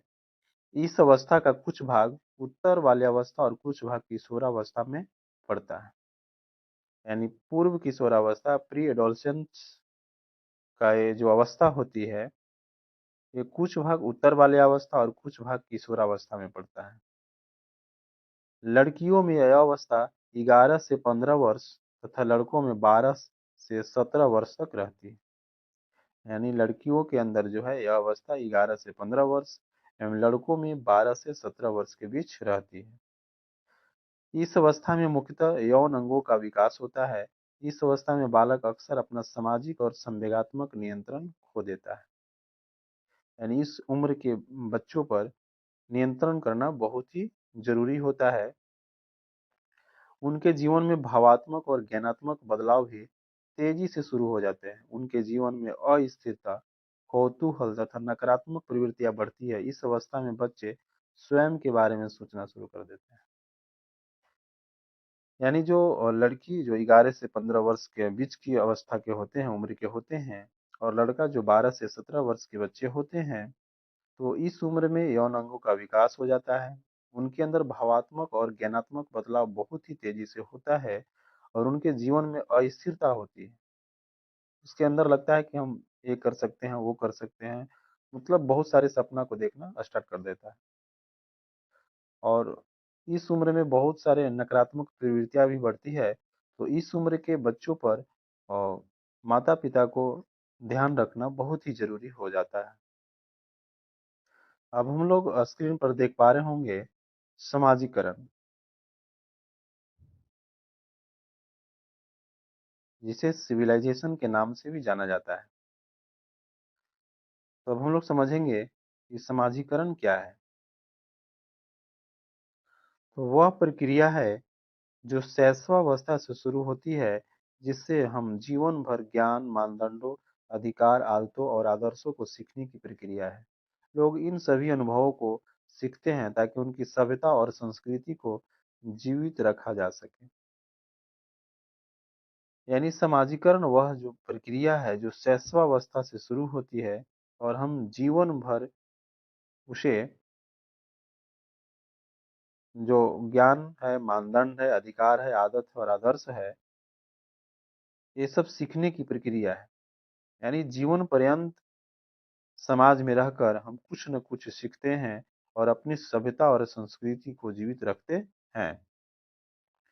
जब एक बच्चा पैदा होता है तो शैशवावस्था से मृत्यु तक, या हम कह सकते हैं कि गर्भ से समाधि तक, वह निरंतर अपने माता पिता, मित्रों और पर्यावरण से ज्ञान प्राप्त करते रहता है। यानी सभी बच्चे जन्म से ही मृत्यु पर्यंत तक कुछ न कुछ अपने समाज, परिवार और वातावरण से सीखते ही रहते हैं। समाजीकरण समूह के सीखने की इस प्रक्रिया के 4 कारक हैं: अनुकरण, सुझाव, पहचान और भाषा। तो ये समाजीकरण समूह के सीखने की यह प्रक्रिया है कि बच्चा अनुकरण करता है, किसी से सुझाव लेता है या किसी को सुझाव देता है, पहचान और भाषा। अब चलते हैं नेक्स्ट पेज पे, और नेक्स्ट पेज पे हम लोग समाजीकरण से ही रिलेटेड, और नेक्स्ट पेज पे समाजीकरण से रिलेटेड यानी समाजीकरण कब शुरू होनी चाहिए, उन सभी बातों को देखेंगे। तो चलते हैं नेक्स्ट पेज से। तो चलिए एक बार मैं पुनः आप सभी को रिमाइंड करा दे रहा हूँ कि यदि इस चैनल पर पहली बार होंगे तो चैनल को सब्सक्राइब कर लेंगे, और इस वीडियो में जो भी आप कंटेंट्स देख रहे हैं, यदि आपको अच्छी लगेगी तो वीडियो को लाइक कर देंगे और वीडियो में लास्ट तक बने रखेंगे। तो जैसा कि हम सभी इस वीडियो में चर्चा कर रहे थे, डीएलएड विषय से संबंधित, डीएलएड विषय से संबंधित जो पूर्णांक 75 अंक के होंगे, इकाई 1 से इकाई 8 तक हम सभी को डीएलएड विषय का पढ़ना है। और इकाई 1 में फर्स्ट पॉइंट, बच्चे तथा बचपन, सामाजिक, सांस्कृतिक तथा ऐतिहासिक समझ को इस वीडियो में देख रहे हैं। और इसमें इतना सारे पॉइंट है और सभी पॉइंट्स को बारी बारी से हम लोग देखेंगे। तो आप चैनल को सब्सक्राइब कर लें, और प्लेलिस्ट में जाएंगे तो आपको बिहार लोक सेवा आयोग द्वारा आयोजित जो प्रधान शिक्षक की परीक्षा होने वाली है, उसकी तैयारी करनी है, तो सभी वीडियो इस चैनल पर आपको अपलोड किए जा रहे हैं। तो आप सभी वीडियो को ध्यान से देखेंगे। तो चलिए नेक्स्ट स्क्रीन से हम लोग इस वीडियो को आगे बढ़ाते हुए इकाई 1 के बच्चे तथा बचपन, सामाजिक, सांस्कृतिक तथा ऐतिहासिक समझ के बारे में कुछ और देखते हैं। इस पेज पर हम लोग देखेंगे कि समाजीकरण कब शुरू होनी चाहिए। तो समाजीकरण 6 महीने के बाद और 12 महीने से पहले शुरू हो जानी चाहिए। यानी बच्चा जैसे ही 6 माह का होता है तो माता पिता और वातावरण से इंटरेक्ट होने लगता है, यानी अपने माता पिता से भी सीखना शुरू कर देता है और वातावरण से भी कुछ देखकर समझकर सीखने शुरू कर देता है। इसके बाद जैसे जैसे आपका शिशु अधिक गतिशील हो जाता है, वो अन्य शिशुओं में रुचि लेना शुरू कर सकता है। वे खुशी खुशी दूसरे बच्चों के साथ खेलेंगे और कभी कभार मुस्कुराएंगे, सहलाएंगे और एक दूसरे की आवाज का नकल भी करेंगे। यानी जैसे ही आपका बच्चा गतिशील हो जाता है, 6 माह से ऊपर हाथ पैर चलाने लगता है, तो दूसरे बच्चों के साथ यानी कोई अन्य बच्चा के साथ खेलना स्टार्ट कर देता है। कभी मुस्कुराएगा, कभी रोवेगा, हंसेगा और उसकी आवाज का नकल भी करना स्टार्ट कर देता है।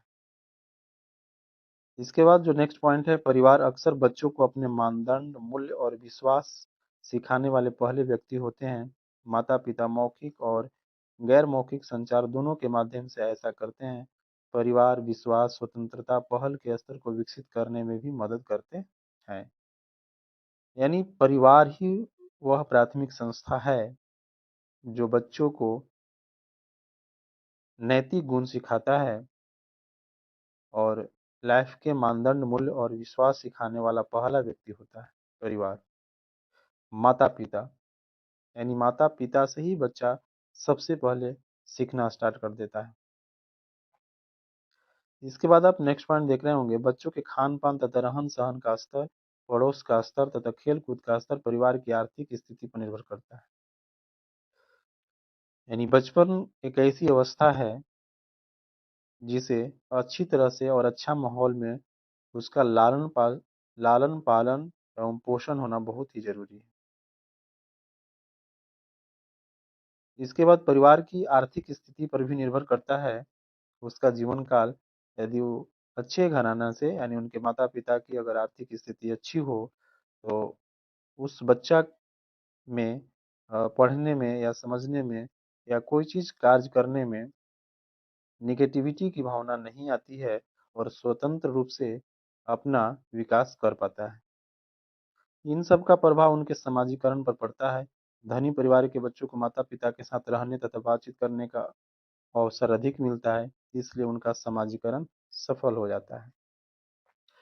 क्योंकि धनी परिवार के बच्चा माता पिता के साथ ज्यादा रहता है, उसके लाइफ स्टाइल से परिचित होते रहता है।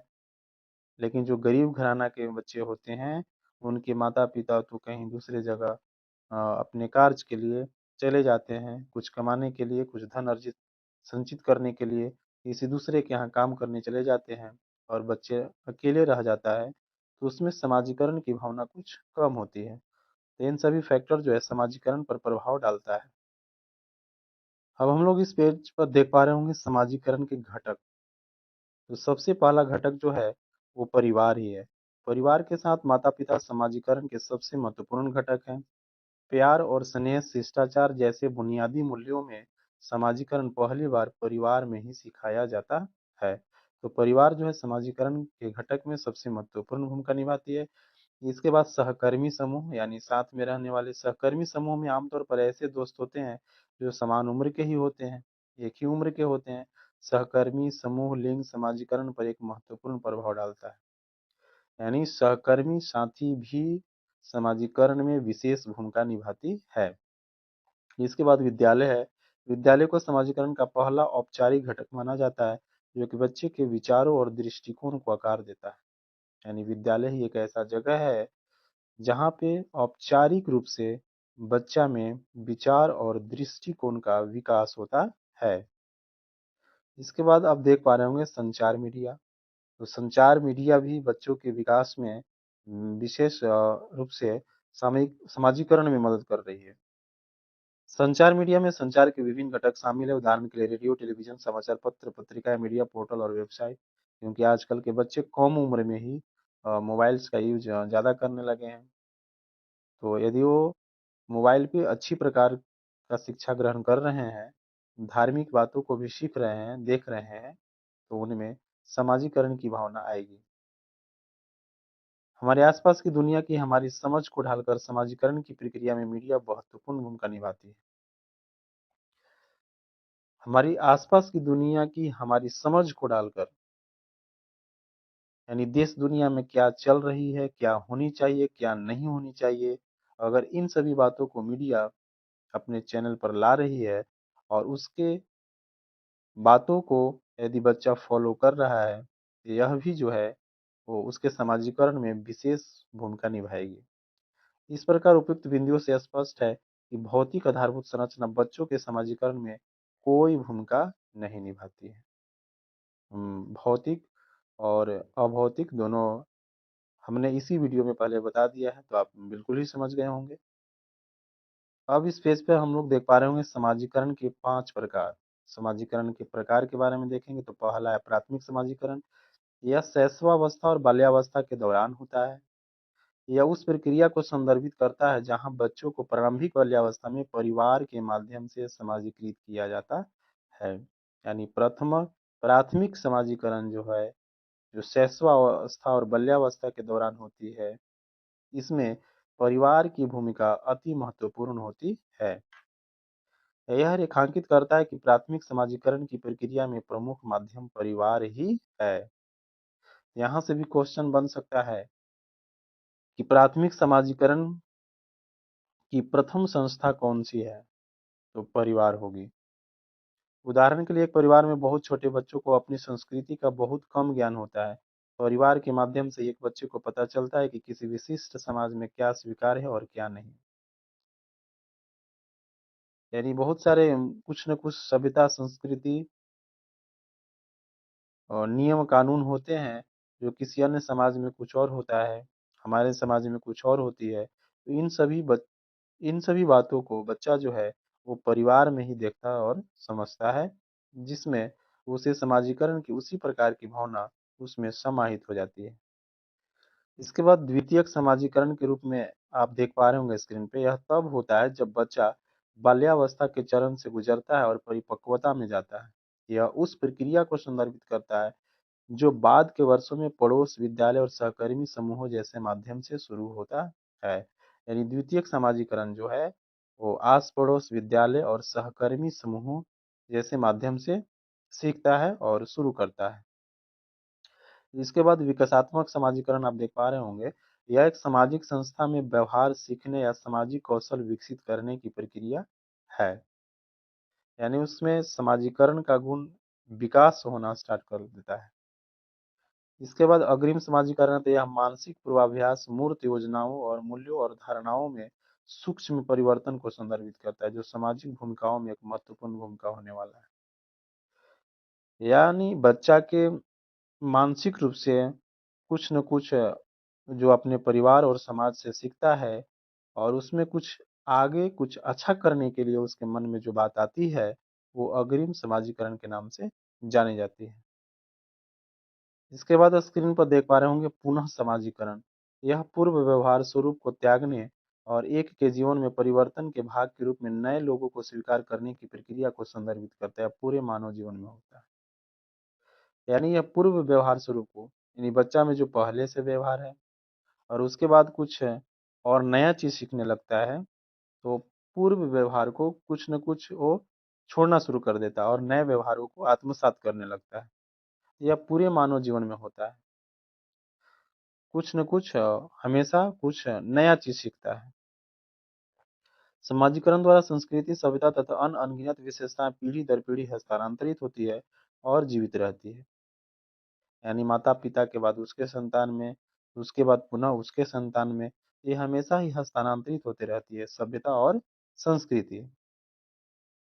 समाज से बाहर व्यक्ति व्यक्ति नहीं है, समाज से पृथक वह असहाय है। यानी समाज से बाहर आप जीवन जीने की कल्पना नहीं कर सकते हैं। समाज से दूर होकर वह चल फिर नहीं सकता, बोल चाल तक नहीं सकता है।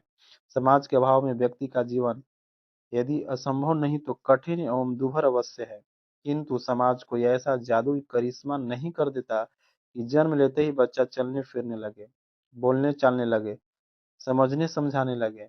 ऐसा तो सामूहिक जीवन के दौरान जीवन पर्यंत चलने वाली एक प्रक्रिया के द्वारा संभव होता है। इस प्रक्रिया को समाजीकरण कहते हैं। यानी यह कहा जा रहा है कि कोई भी व्यक्ति या कोई भी बच्चा समाज के बिना नहीं रह सकता है। ऐसा अरस्तू ने भी कहा है, मनुष्य एक सामाजिक प्राणी है। यानी जो भी आप कुछ सीखते हैं वो आप समाज के माध्यम से ही सीख सकते हैं। समाज के बिना आपका जीना दूभर हो सकता है। अब समाजीकरण की परिभाषा में भिन्न-भिन्न वैज्ञानिकों का, भिन्न-भिन्न मनोवैज्ञानिकों का अलग-अलग मत है। तो हम लोग यहाँ समाजीकरण की परिभाषा जो है भिन्न-भिन्न मनोवैज्ञानिकों का अलग-अलग मत के रूप में हम लोग यहाँ पे देखेंगे। तो विभिन्न विद्वानों द्वारा दी गई समाजीकरण की परिभाषाएं निम्नलिखित हैं।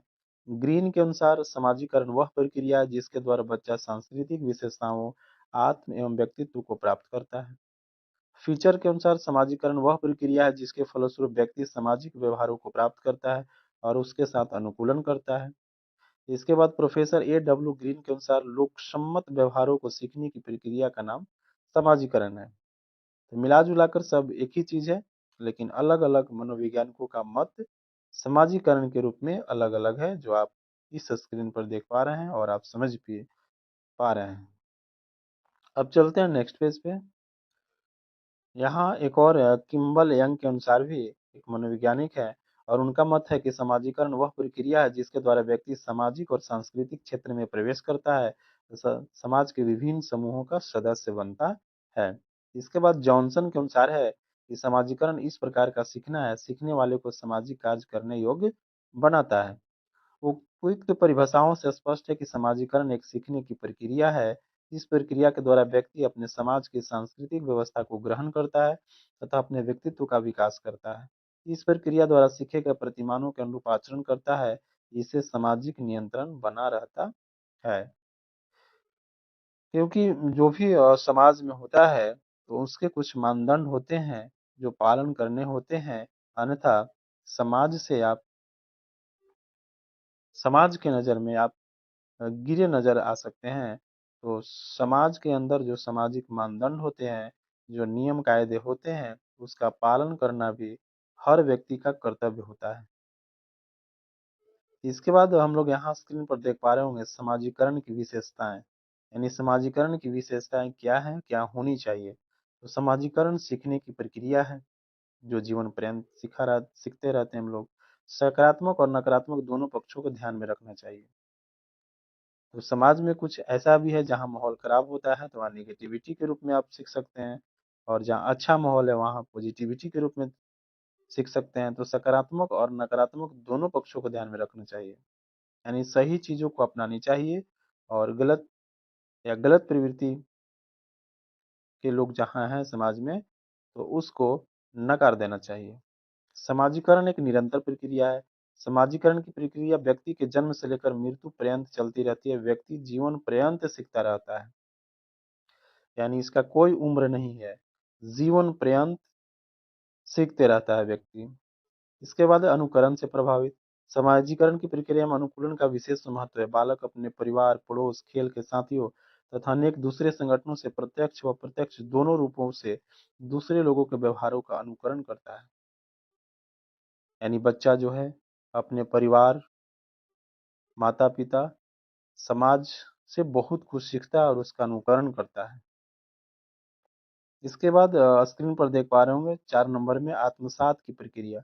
समाजीकरण की प्रक्रिया के द्वारा एक व्यक्ति अपने समाज के सांस्कृतिक मूल्यों, प्रतिमानों तथा स्वीकृत व्यवहारों को आत्मसात करता है। यह सब उसके व्यक्तित्व का अंग बन जाता है। यानी समाजीकरण प्रक्रिया के द्वारा व्यक्ति जो है अपने समाज के अंदर जो सभ्यता, संस्कृति, प्रतिमान, मानदंड है, उसके व्यवहार को सीख कर आत्मसात कर लेता है और उसके व्यक्तित्व का वही अंग बन जाता है, जिसका हम लोग दूसरे रूप में पर्सनालिटी कह सकते हैं। यानी आपके अंदर अच्छा गुण है तो आपकी पर्सनालिटी अच्छी है समाज के अंदर। और इसके बाद आप 5 नंबर पॉइंट आप देख पा रहे होंगे।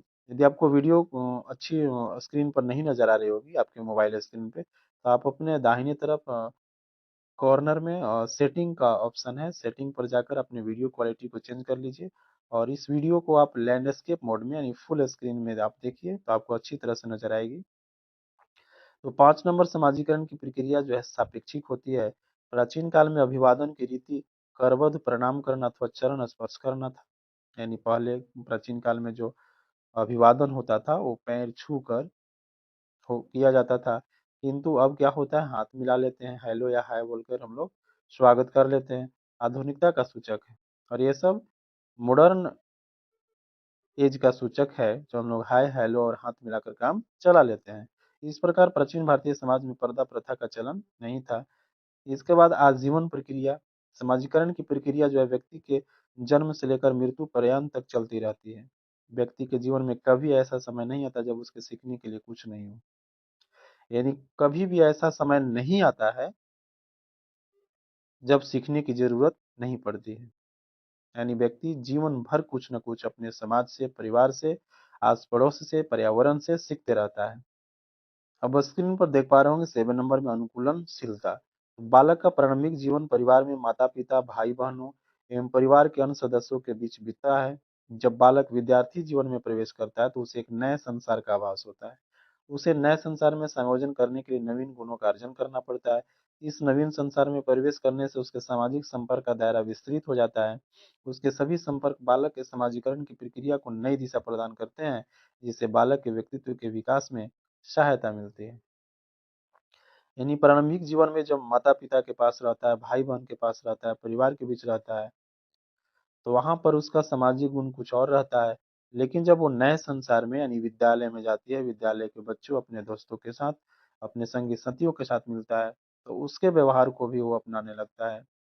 उसके गुणों को भी अपने ओर आत्मसात करने लगता है और इस प्रकार से बालक में कुछ और समाजीकरण की प्रक्रिया बढ़ जाती है और इस प्रकार से उसके इस गुण में गुण द्वारा उसके अंदर और नई प्रकार की नवीन ऊर्जा यानी नवीन दशा के रूप में आगे बढ़ने लगता है और उसके व्यक्तित्व में विकास और हो जाती है।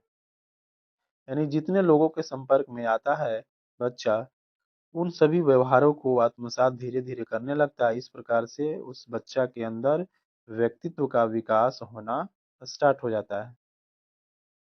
अब स्क्रीन पर देख पा रहे होंगे समय तथा स्थान सापेक्ष। तो समय सापेक्ष से अभिप्राय है कि भिन्न-भिन्न समयों पर समाजीकरण की अंतर वस्तु भिन्न हो जाती है। प्राचीन भारत में व्यक्ति को अपनी जाति का परंपरागत व्यवसाय सीखना पड़ता था, लेकिन अब वर्तमान आधुनिक समय में ऐसा जरूरी नहीं है। यानी समय-समय के अनुसार चेंज होते रहता है। पहले जो परंपरागत व्यवसाय है, यानी जो लोहा का काम कर रहे हैं वही लोहार हो गए, जो सोना चांदी का काम किए वही सुनार हो गए, जो दूध का कारोबार कर रहे हैं वही ग्वाला हो गए। तो इन सभी बातों के बारे में कहा जा रहा है कि ये परंपरागत व्यवसाय सीखना पड़ता था, लेकिन अब वर्तमान आधुनिक समय में ऐसा कोई जरूरी नहीं है।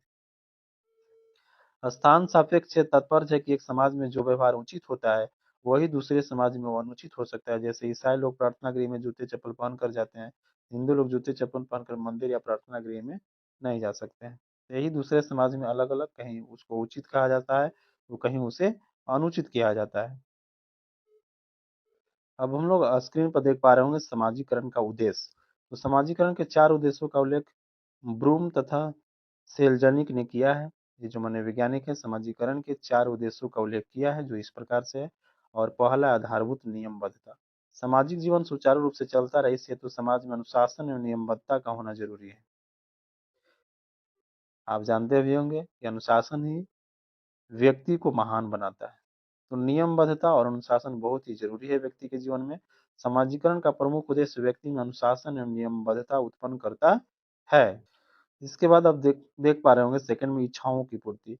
समाजीकरण नियमबद्धता के अंतर्गत व्यक्ति की इच्छाओं की पूर्ति भी करती है। समाजीकरण में पुरस्कार स्वयं अपने आप इच्छाओं की पूर्ति करने में सहायता होता है। यानी समाज के अंदर कोई व्यक्ति अच्छा करता है तो उसको पुरस्कार के रूप में अगर करते हैं, पुरस्कृत करते हैं, तो उसके अंदर जो है इच्छाओं की पूर्ति करने में सहायक होती है। वो और अच्छा कुछ करने की कोशिश करेगी। इसके बाद सेकंड पॉइंट देख पा रहे होंगे, थर्ड पॉइंट सामाजिक भूमिका का निर्वाह। व्यक्ति समाज में अनेक पद प्राप्त करता है तथा अनेक व्यक्तियों के संपर्क में आता है। प्रत्येक पद तथा व्यक्ति के संदर्भ में उसे विशिष्ट भूमिका का निर्वाह करने की अपेक्षा की जाती है। समाजीकरण के द्वारा भूमिका का निर्वाह करना सीखता है। यानी समाज के अंदर जो कुछ भी उसे जिम्मेवारी दी जाती है तो वो भली भांति उसे निभाता है। तो उसके अंदर वह समाजीकरण की जो उसमें प्रक्रिया है, वो भूमिका का निर्वाह करना वो आसानी से सीख पाता है। इसके बाद आप नेक्स्ट पॉइंट देख पा रहे होंगे, क्षमताओं का विकास। समाजीकरण व्यक्ति में ऐसी क्षमताएं भी पैदा करती है जिससे वह सामाजिक परिस्थितियों के साथ सरलता पूर्वक अनुकूलन कर सके। तो समाजीकरण जो है व्यक्ति में एक ऐसी गुण और क्षमता का विकास पैदा कर देती है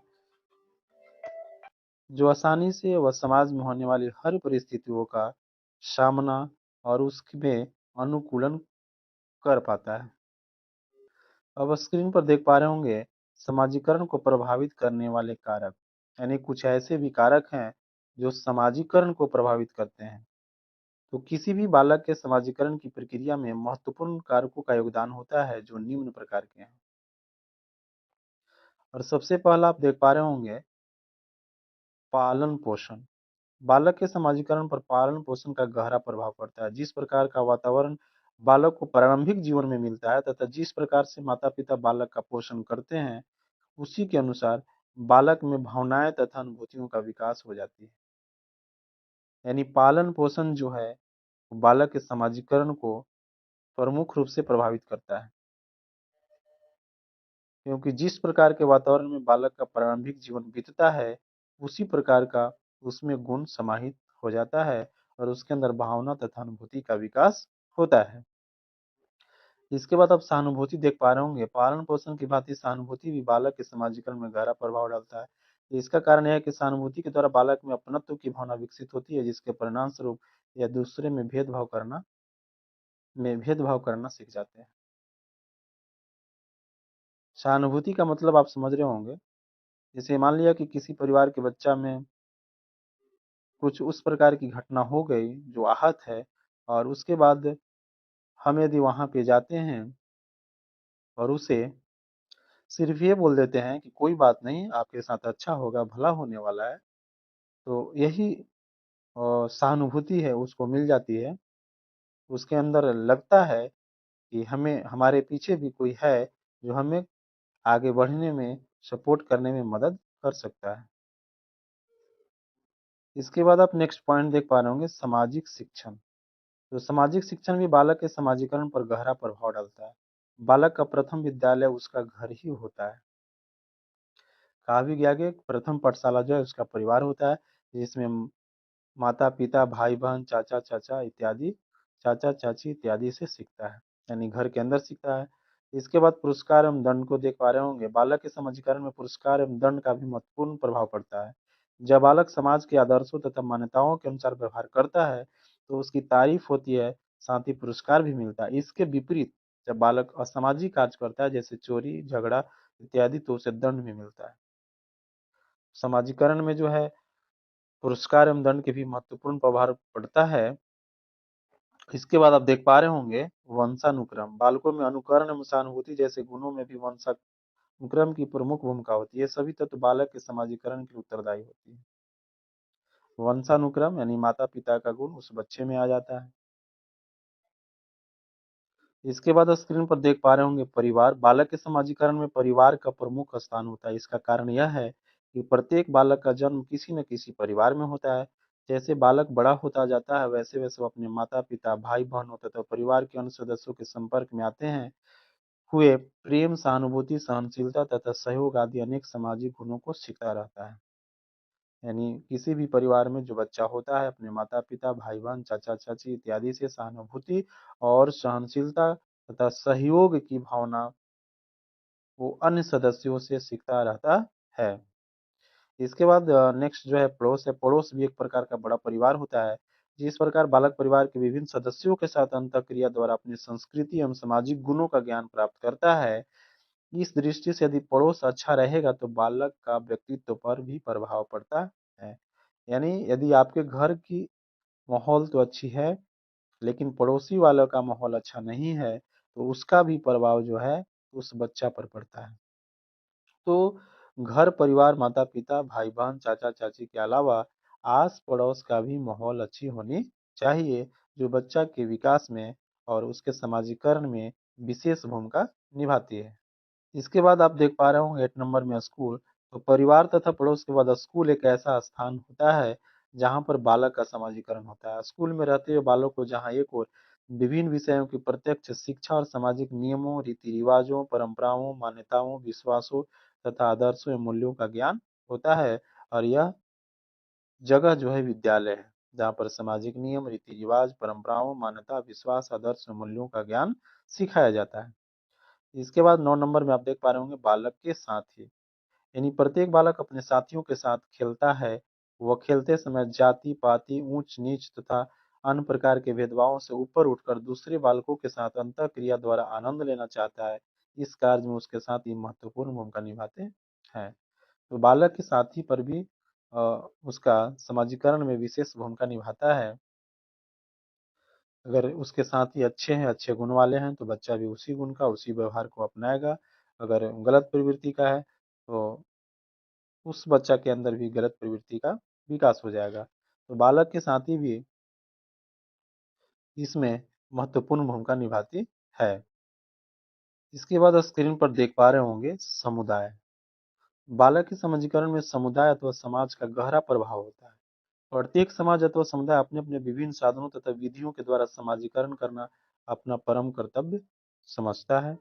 यानी हर समुदाय चाहता है कि हमारे समाज के अंदर जो भी व्यक्ति है, बालक है, उसके अंदर अच्छा गुण का विकास हो जाए। इसके बाद नेक्स्ट है धर्म। धर्म का भी समाजीकरण में महत्वपूर्ण योगदान है। हम देखते हैं कि प्रत्येक धर्म के कुछ संस्कार, परंपराएं, आदर्शों तथा मूल्य होते हैं। जैसे जैसे बालक अपने धर्म अथवा अन्य धर्मों के व्यक्तित्व एवं समूहों के संपर्क में आता है, वैसे वैसे उक्त सभी बातों को स्वाभाविक रूप से सीखता है। तो मैं समझता हूँ बिल्कुल ही आप समझ गए होंगे। तो अब इकाई फर्स्ट का जो ये टॉपिक था, बच्चे तथा बचपन, सामाजिक, सांस्कृतिक व ऐतिहासिक समझ, आप बिल्कुल समझ गए होंगे और वीडियो छोड़कर नहीं जाएंगे। यहाँ से अब इस पॉइंट से रिलेटेड और इस टॉपिक से रिलेटेड कुछ ऑब्जेक्टिव क्वेश्चन है, तो उन objective question, multiple choice question को आप जरूर देखें। और आप इस चैनल को यदि सब्सक्राइब कर लिए हैं तो प्लेलिस्ट में जाकर सभी वीडियो को देखेंगे और सब्सक्राइब करके बेल आइकन को प्रेस कर लेंगे, ताकि इस चैनल पर जो भी वीडियो अपलोड हो उस वीडियो का नोटिफिकेशन जो है सबसे पहले आपको तक पहुंच सकता है। तो आप चलिए नेक्स्ट क्वेश्चन हम लोग इस टॉपिक से ही रिलेटेड, इकाई फर्स्ट के इस फर्स्ट टॉपिक से रिलेटेड हम लोग objective question, multiple choice question को देखेंगे। चलते हैं नेक्स्ट पेज पे।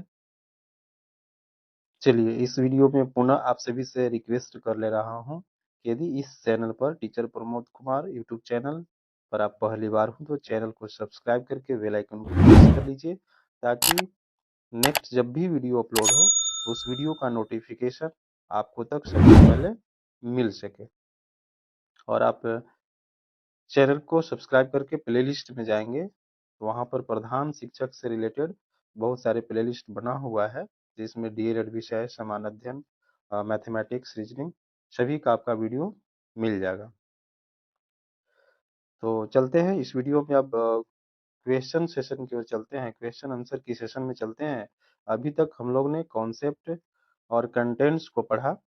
अब उसी कॉन्सेप्ट और कंटेंट्स के आधार पर कुछ क्वेश्चन तैयार किया गया है, जो बहुविकल्पीय प्रश्न है। तो अब हम लोग इस वीडियो में क्वेश्चन की तरफ चलते हैं। तो जैसा कि आप स्क्रीन पर देख पा रहे होंगे, फर्स्ट क्वेश्चन है, किस अवस्था को बालक का निर्माण काल कहा जाता है? और ऑप्शन आपके सामने 5 है। तो यदि आप सही ढंग से देखे होंगे इस वीडियो को स्टार्टिंग से, तो आप बिल्कुल ही बता सकते हैं कि जो शैशवावस्था है वो बालक का निर्माण काल कहा जाता है। यानी ए ऑप्शन जो है इस क्वेश्चन का सटीक एवं सही आंसर होगा। अब इसी पेज पे क्वेश्चन नंबर सेकंड देख पा रहे होंगे, बच्चे आकर्षण के केंद्र किस अवस्था में होते हैं? तो इस क्वेश्चन का भी जो सही एवं सटीक आंसर होगा वह होगा शैशवावस्था। यानी ए ऑप्शन जो है इस क्वेश्चन का सही आंसर हो जाएगा। अब चलते हैं नेक्स्ट पेज से, नेक्स्ट क्वेश्चन लेते हैं। स्क्रीन पे क्वेश्चन नंबर 3 आप देख पा रहे होंगे। क्वेश्चन नंबर 3, शारीरिक विकास व मानसिक विकास मानव के किस अवस्था में तीव्र गति से होती है?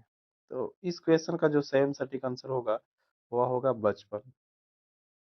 यदि आप वीडियो को सही ढंग से देखे होंगे, स्टार्टिंग से देखे होंगे इस वीडियो को, तो आप सभी क्वेश्चन का जवाब बिल्कुल ही सही दे दीजिएगा। तो आप इस वीडियो को शुरू से देख लेंगे, जो अभी से देख रहे होंगे शुरू से ही देख लेंगे। अब इसमें नेक्स्ट क्वेश्चन नंबर 4 देख पा रहे होंगे कि किस मनोवैज्ञानिक ने बचपन को जीवन का अनोखा काल कहा है? तो इस क्वेश्चन का जो सही सटीक आंसर होगा वह होगा सी ऑप्शन, क्रोल एवं ब्रूस। स्क्रीन पे क्वेश्चन नंबर 5 देख पा रहे होंगे। क्वेश्चन नंबर 5, बाल्यावस्था या बचपन को प्रतिद्वंदात्मक समाजीकरण का काल किसने कहा है? तो इस क्वेश्चन का जो सही एवं सटीक आंसर होगा वह होगा किल पैट्रिक, यानी बी ऑप्शन जो है इस क्वेश्चन का सही आंसर हो जाएगा। अब इसी पेज पे क्वेश्चन नंबर 6 देख पा रहे होंगे, जीवन शैली के स्वरूप को प्रस्तुत करने का कार्य कौन करती है। तो इस क्वेश्चन का भी जो सही सटीक आंसर होगा वो बी ऑप्शन होगा, यानी संस्कृति। स्क्रीन पे क्वेश्चन नंबर 7 देख पा रहे होंगे, संस्कृति का भौतिक पक्ष क्या है। तो इस क्वेश्चन का जो सही एवं सटीक आंसर होगा वो सी ऑप्शन हो जाएगा, सभ्यता। और इसी पेज पे नेक्स्ट क्वेश्चन नंबर 8 है कि कौन सी संस्थाएं बच्चे तथा बचपन को गढ़ती है। इस क्वेश्चन का जो सही एवं सटीक आंसर होगा वो उपयुक्त में से एक से अधिक होगा, क्योंकि माता पिता भी होते हैं, परिवार व आस पड़ोस भी होते हैं, समुदाय व मीडिया भी होती है और विद्यालय भी होती है। तो उपयुक्त में से एक से अधिक इस क्वेश्चन का जो सही एवं सटीक आंसर होगा, यानी ई ऑप्शन जो है इस क्वेश्चन का सही एवं सटीक आंसर होगा, यानी एक से अधिक ऑप्शन इस क्वेश्चन का सही आंसर हो रहा है। अब स्क्रीन पे क्वेश्चन नंबर 9 देख पा रहे होंगे कि बचपन की प्रमुख विशेषता क्या है। तो भाषा शैली उत्पन्न होना, ये भी सही है। सोचने समझने की बौद्धिक क्षमता का विकास भी होती है, भावनात्मक विकास भी होता है, शारीरिक तथा मानसिक विकास तीव्र गति से होती है। तो इसमें एक से ज्यादा ऑप्शन सही है, तो एक ऑप्शन इसमें छूट गया है, ई ऑप्शन एक होना चाहिए। उपयुक्त में से एक से अधिक या उपयुक्त में से कोई नहीं। तो एक से अधिक यानी चारों ऑप्शन जो है यहाँ इस क्वेश्चन के लिए सही हो जाएगा। तो उपयुक्त में से कोई नहीं, यानी ई ऑप्शन जो है उपयुक्त में से एक से अधिक इस क्वेश्चन का सही आंसर होगा। यहाँ ऑप्शन छूटा हुआ है, ई ऑप्शन। उपयुक्त में से कोई नहीं या उपयुक्त में से एक से अधिक। इसके बाद इसी पेज पे नेक्स्ट क्वेश्चन है, क्वेश्चन नंबर 10 आप स्क्रीन पर देख पा रहे होंगे, बच्चा अपने समाज के संस्कृति एवं सभ्यता को किस माध्यम से आसानी से सीखता है। तो खेल से। इस क्वेश्चन का जो सही एवं सटीक आंसर होगा वो खेल से होगा, क्योंकि खेल से सहयोग की भी भावना होती है, उत्पन्न होती है। स्क्रीन पर आप क्वेश्चन नंबर 11 देख पा रहे होंगे, किसे बचपन की आधुनिक धारणा की उत्पत्ति का श्रेय दिया जाता है। तो इस क्वेश्चन का जो सही एवं सटीक आंसर होगा वो जीन जैक्स रूसो होगा, यानी बी ऑप्शन इस क्वेश्चन के लिए सही आंसर होगा। इसके बाद इसी पेज पे क्वेश्चन नंबर 12 देख पा रहे होंगे कि प्रसिद्ध पुस्तक सेंचुरीज ऑफ चाइल्डहुड किसकी कृति है। तो इस क्वेश्चन का जो सही एवं सटीक आंसर होगा वो बी ऑप्शन होगा, फिलिप एरिस। स्क्रीन पे क्वेश्चन नंबर 13 देख पा रहे होंगे, किस अवस्था में बालक स्वयं के बारे में सोचना शुरू कर देता है। तो इस क्वेश्चन का जो सही एवं सटीक आंसर होगा वो सी ऑप्शन होगा, पूर्व किशोरावस्था, यानी किशोरावस्था से पहले ही स्वयं के बारे में बालक जो है सोचना शुरू कर देता है, चिंतन करना शुरू कर देता है। नेक्स्ट क्वेश्चन नंबर 14 इसी स्क्रीन पर देख पा रहे होंगे, किस उम्र में मुख्यतः यौन अंगों का विकास होता है। इस क्वेश्चन का जो सही एवं सटीक आंसर होगा वो पूर्व किशोरावस्था होगा, यानी डी ऑप्शन जो है इस क्वेश्चन का सही आंसर होगा। स्क्रीन पे क्वेश्चन नंबर 15 देख पा रहे होंगे, किस वर्ग के बच्चों को खेलने के लिए समवयस्क संगी साथी नहीं मिलते। तो इस क्वेश्चन का जो सही सटीक आंसर होगा वह होगा बी ऑप्शन, धनिक वर्ग। इसके बाद नेक्स्ट क्वेश्चन इसी स्क्रीन पर देख पा रहे होंगे, क्वेश्चन नंबर 16, किस आयु वर्ग तक बालक हाथ पैर के उपयोग में नवीन कौशल अर्जित करता है। इस क्वेश्चन का जो सही सटीक आंसर होगा वह 9 वर्ष हो जाएगा, यानी डी ऑप्शन जो है इस क्वेश्चन का सही एवं सटीक आंसर होगा। स्क्रीन पे क्वेश्चन नंबर 17 देख पा रहे होंगे, इनमें से कौन बचपन के विकासात्मक चरण में नहीं आता। तो इस क्वेश्चन का जो सही आंसर होगा, सही एवं सटीक आंसर होगा वह उत्तर किशोरावस्था होगा, यानी डी ऑप्शन जो है इस क्वेश्चन का सही आंसर होगा। इसके बाद नेक्स्ट क्वेश्चन इसी स्क्रीन पर देख पा रहे होंगे, क्वेश्चन नंबर 18, कि बचपन के किस अवस्था को खेलने की उम्र के अंतर्गत रखा जाता है। तो इस क्वेश्चन का जो सेम सटीक आंसर होगा वो बी ऑप्शन होगा, प्रारंभिक बचपन। स्क्रीन पे क्वेश्चन नंबर 19 देख पा रहे होंगे, सूक्ष्म या अभौतिक संस्कृति के उदाहरण क्या है? तो धार्मिक, दार्शनिक, विश्वास, विचार तथा मूल्य। ये चारों ऑप्शन जो है सूक्ष्म यानी अभौतिक संस्कृति का उदाहरण है। तो उपयुक्त में से एक से अधिक जो है इस क्वेश्चन का सही आंसर हो जाएगा। तो इसके लिए ई ऑप्शन है, तो ई ऑप्शन सही आंसर होगा। इसके बाद इसी स्क्रीन पे क्वेश्चन नंबर 20 देख पा रहे होंगे कि भौतिक संस्कृति के उदाहरण क्या है? तो मकान, वस्त्र, भोजन, बर्तन, ये सभी भौतिक संस्कृति के उदाहरण है।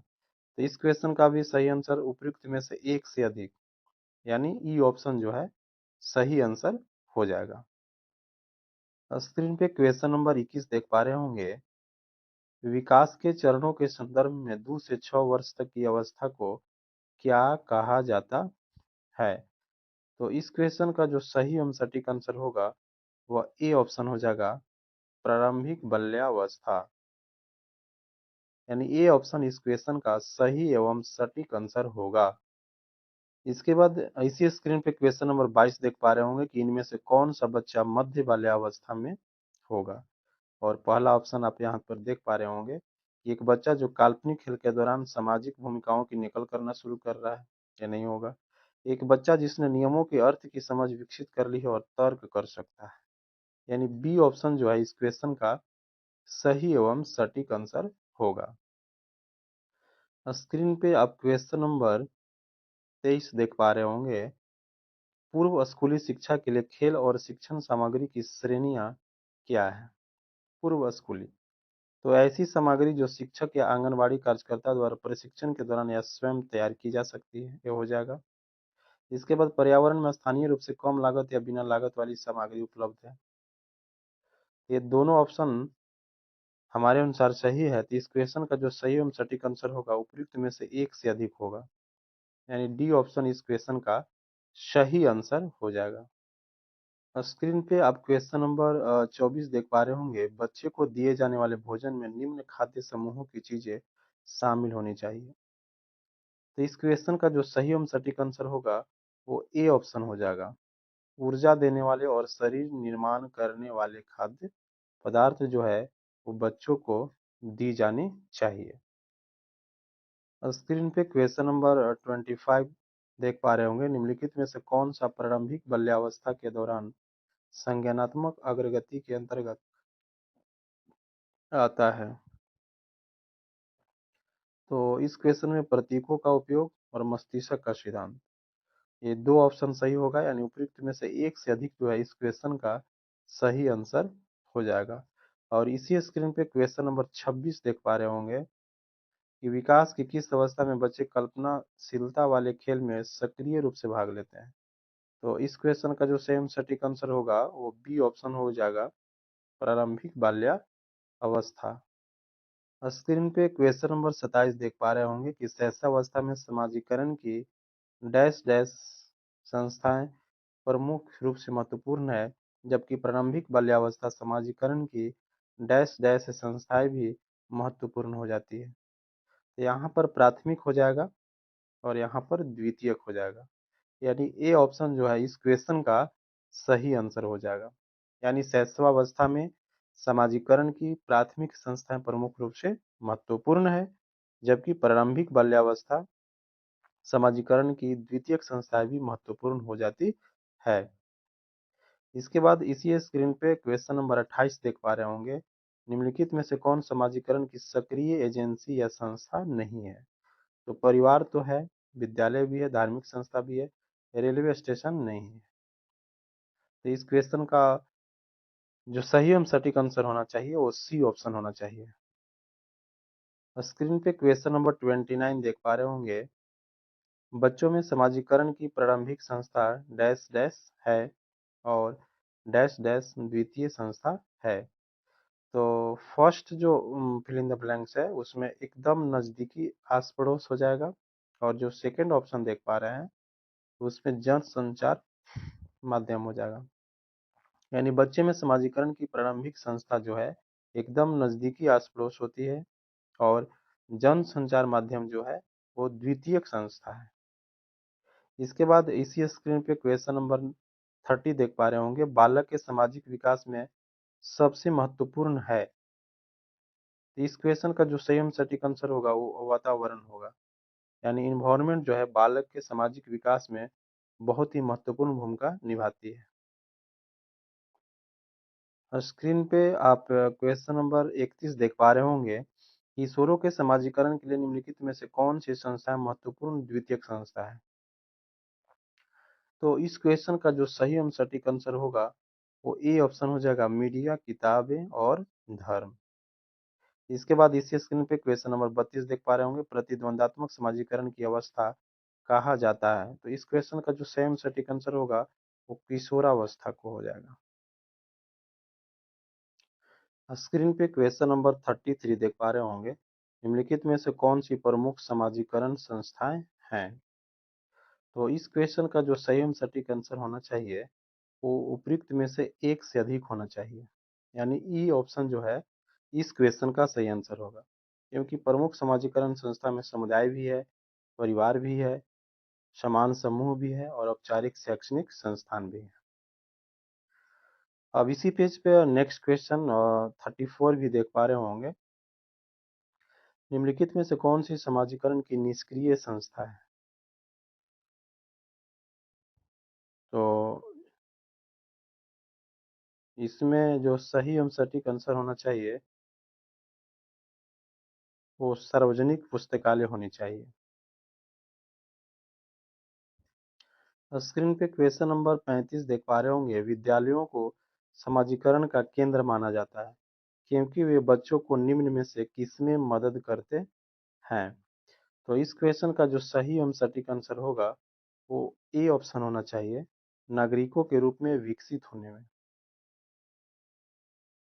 इसके बाद इसी स्क्रीन पे क्वेश्चन नंबर 36 देख पा रहे होंगे, किसी बालक के भाषा के विकास को प्रभावित करने वाला कारक नहीं है। तो इस क्वेश्चन का जो सही एवं सटीक आंसर होगा वो सी ऑप्शन होना चाहिए, यानी अच्छा स्वास्थ्य।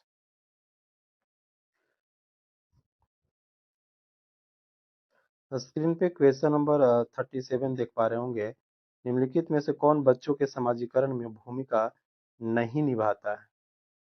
तो इस क्वेश्चन का जो सही एवं सटीक आंसर होना चाहिए वो सी ऑप्शन होना चाहिए, भौतिक आधारभूत संरचना। बाकी भूमिका निभाता है, विद्यालय भी समाजीकरण में भूमिका निभाती है, परिवार भी निभाती है और मीडिया भी निभाती है। इसके बाद इसी स्क्रीन पे क्वेश्चन नंबर 38 देख पा रहे होंगे, समकक्षी समूह के संदर्भ में क्या सही है। तो बच्चों के द्वितीयक समाजीकरण में उनकी एक महत्वपूर्ण भूमिका होती है, यानी ये ऑप्शन ही इस क्वेश्चन का सही एवं सटीक आंसर हो जाएगा। स्क्रीन पे क्वेश्चन नंबर 39 देख पा रहे होंगे, समाजीकरण वह प्रक्रिया है जिसे बच्चे व वयस्क सीखते हैं। तो श्रेष्ठ जनों से भी सीखते हैं, विद्यालय से भी सीखते हैं, परिवार से भी सीखते हैं। तो हमारे अनुसार इस क्वेश्चन का जो सही एवं सटीक आंसर होगा वो डी ऑप्शन हो जाएगा, उपयुक्त में से एक से अधिक। इसके बाद इसी स्क्रीन पे क्वेश्चन नंबर 40 देख पा रहे होंगे, एक शिक्षक होने के नाते आप सामाजिक शिक्षण को क्यों महत्वपूर्ण मानते हैं। तो इस क्वेश्चन का जो सही एवं सटीक आंसर होगा वो बी ऑप्शन हो जाएगा, बच्चों के समाजीकरण में सहायक है। स्क्रीन पे क्वेश्चन नंबर 41 देख पा रहे होंगे कि समाजीकरण की प्रक्रिया में शिक्षक का उत्तरदायित्व है। सामूहिक कार्यों का प्रोत्साहन सही है, समाजीकरण वातावरण का निर्माण ये भी सही है, सांस्कृतिक कार्यों का प्रोत्साहन ये भी सही है, यानी उपयुक्त सभी, यानी उपयुक्त सभी तीनों ऑप्शन जो है सही आंसर हो जाएगा। अब स्क्रीन पे आंसर देख पा रहे होंगे, यानी जितने भी 41 क्वेश्चन हमने यहाँ पे इस वीडियो में करवाए उन सभी क्वेश्चन का आंसर जो है यहाँ पर दिया हुआ है।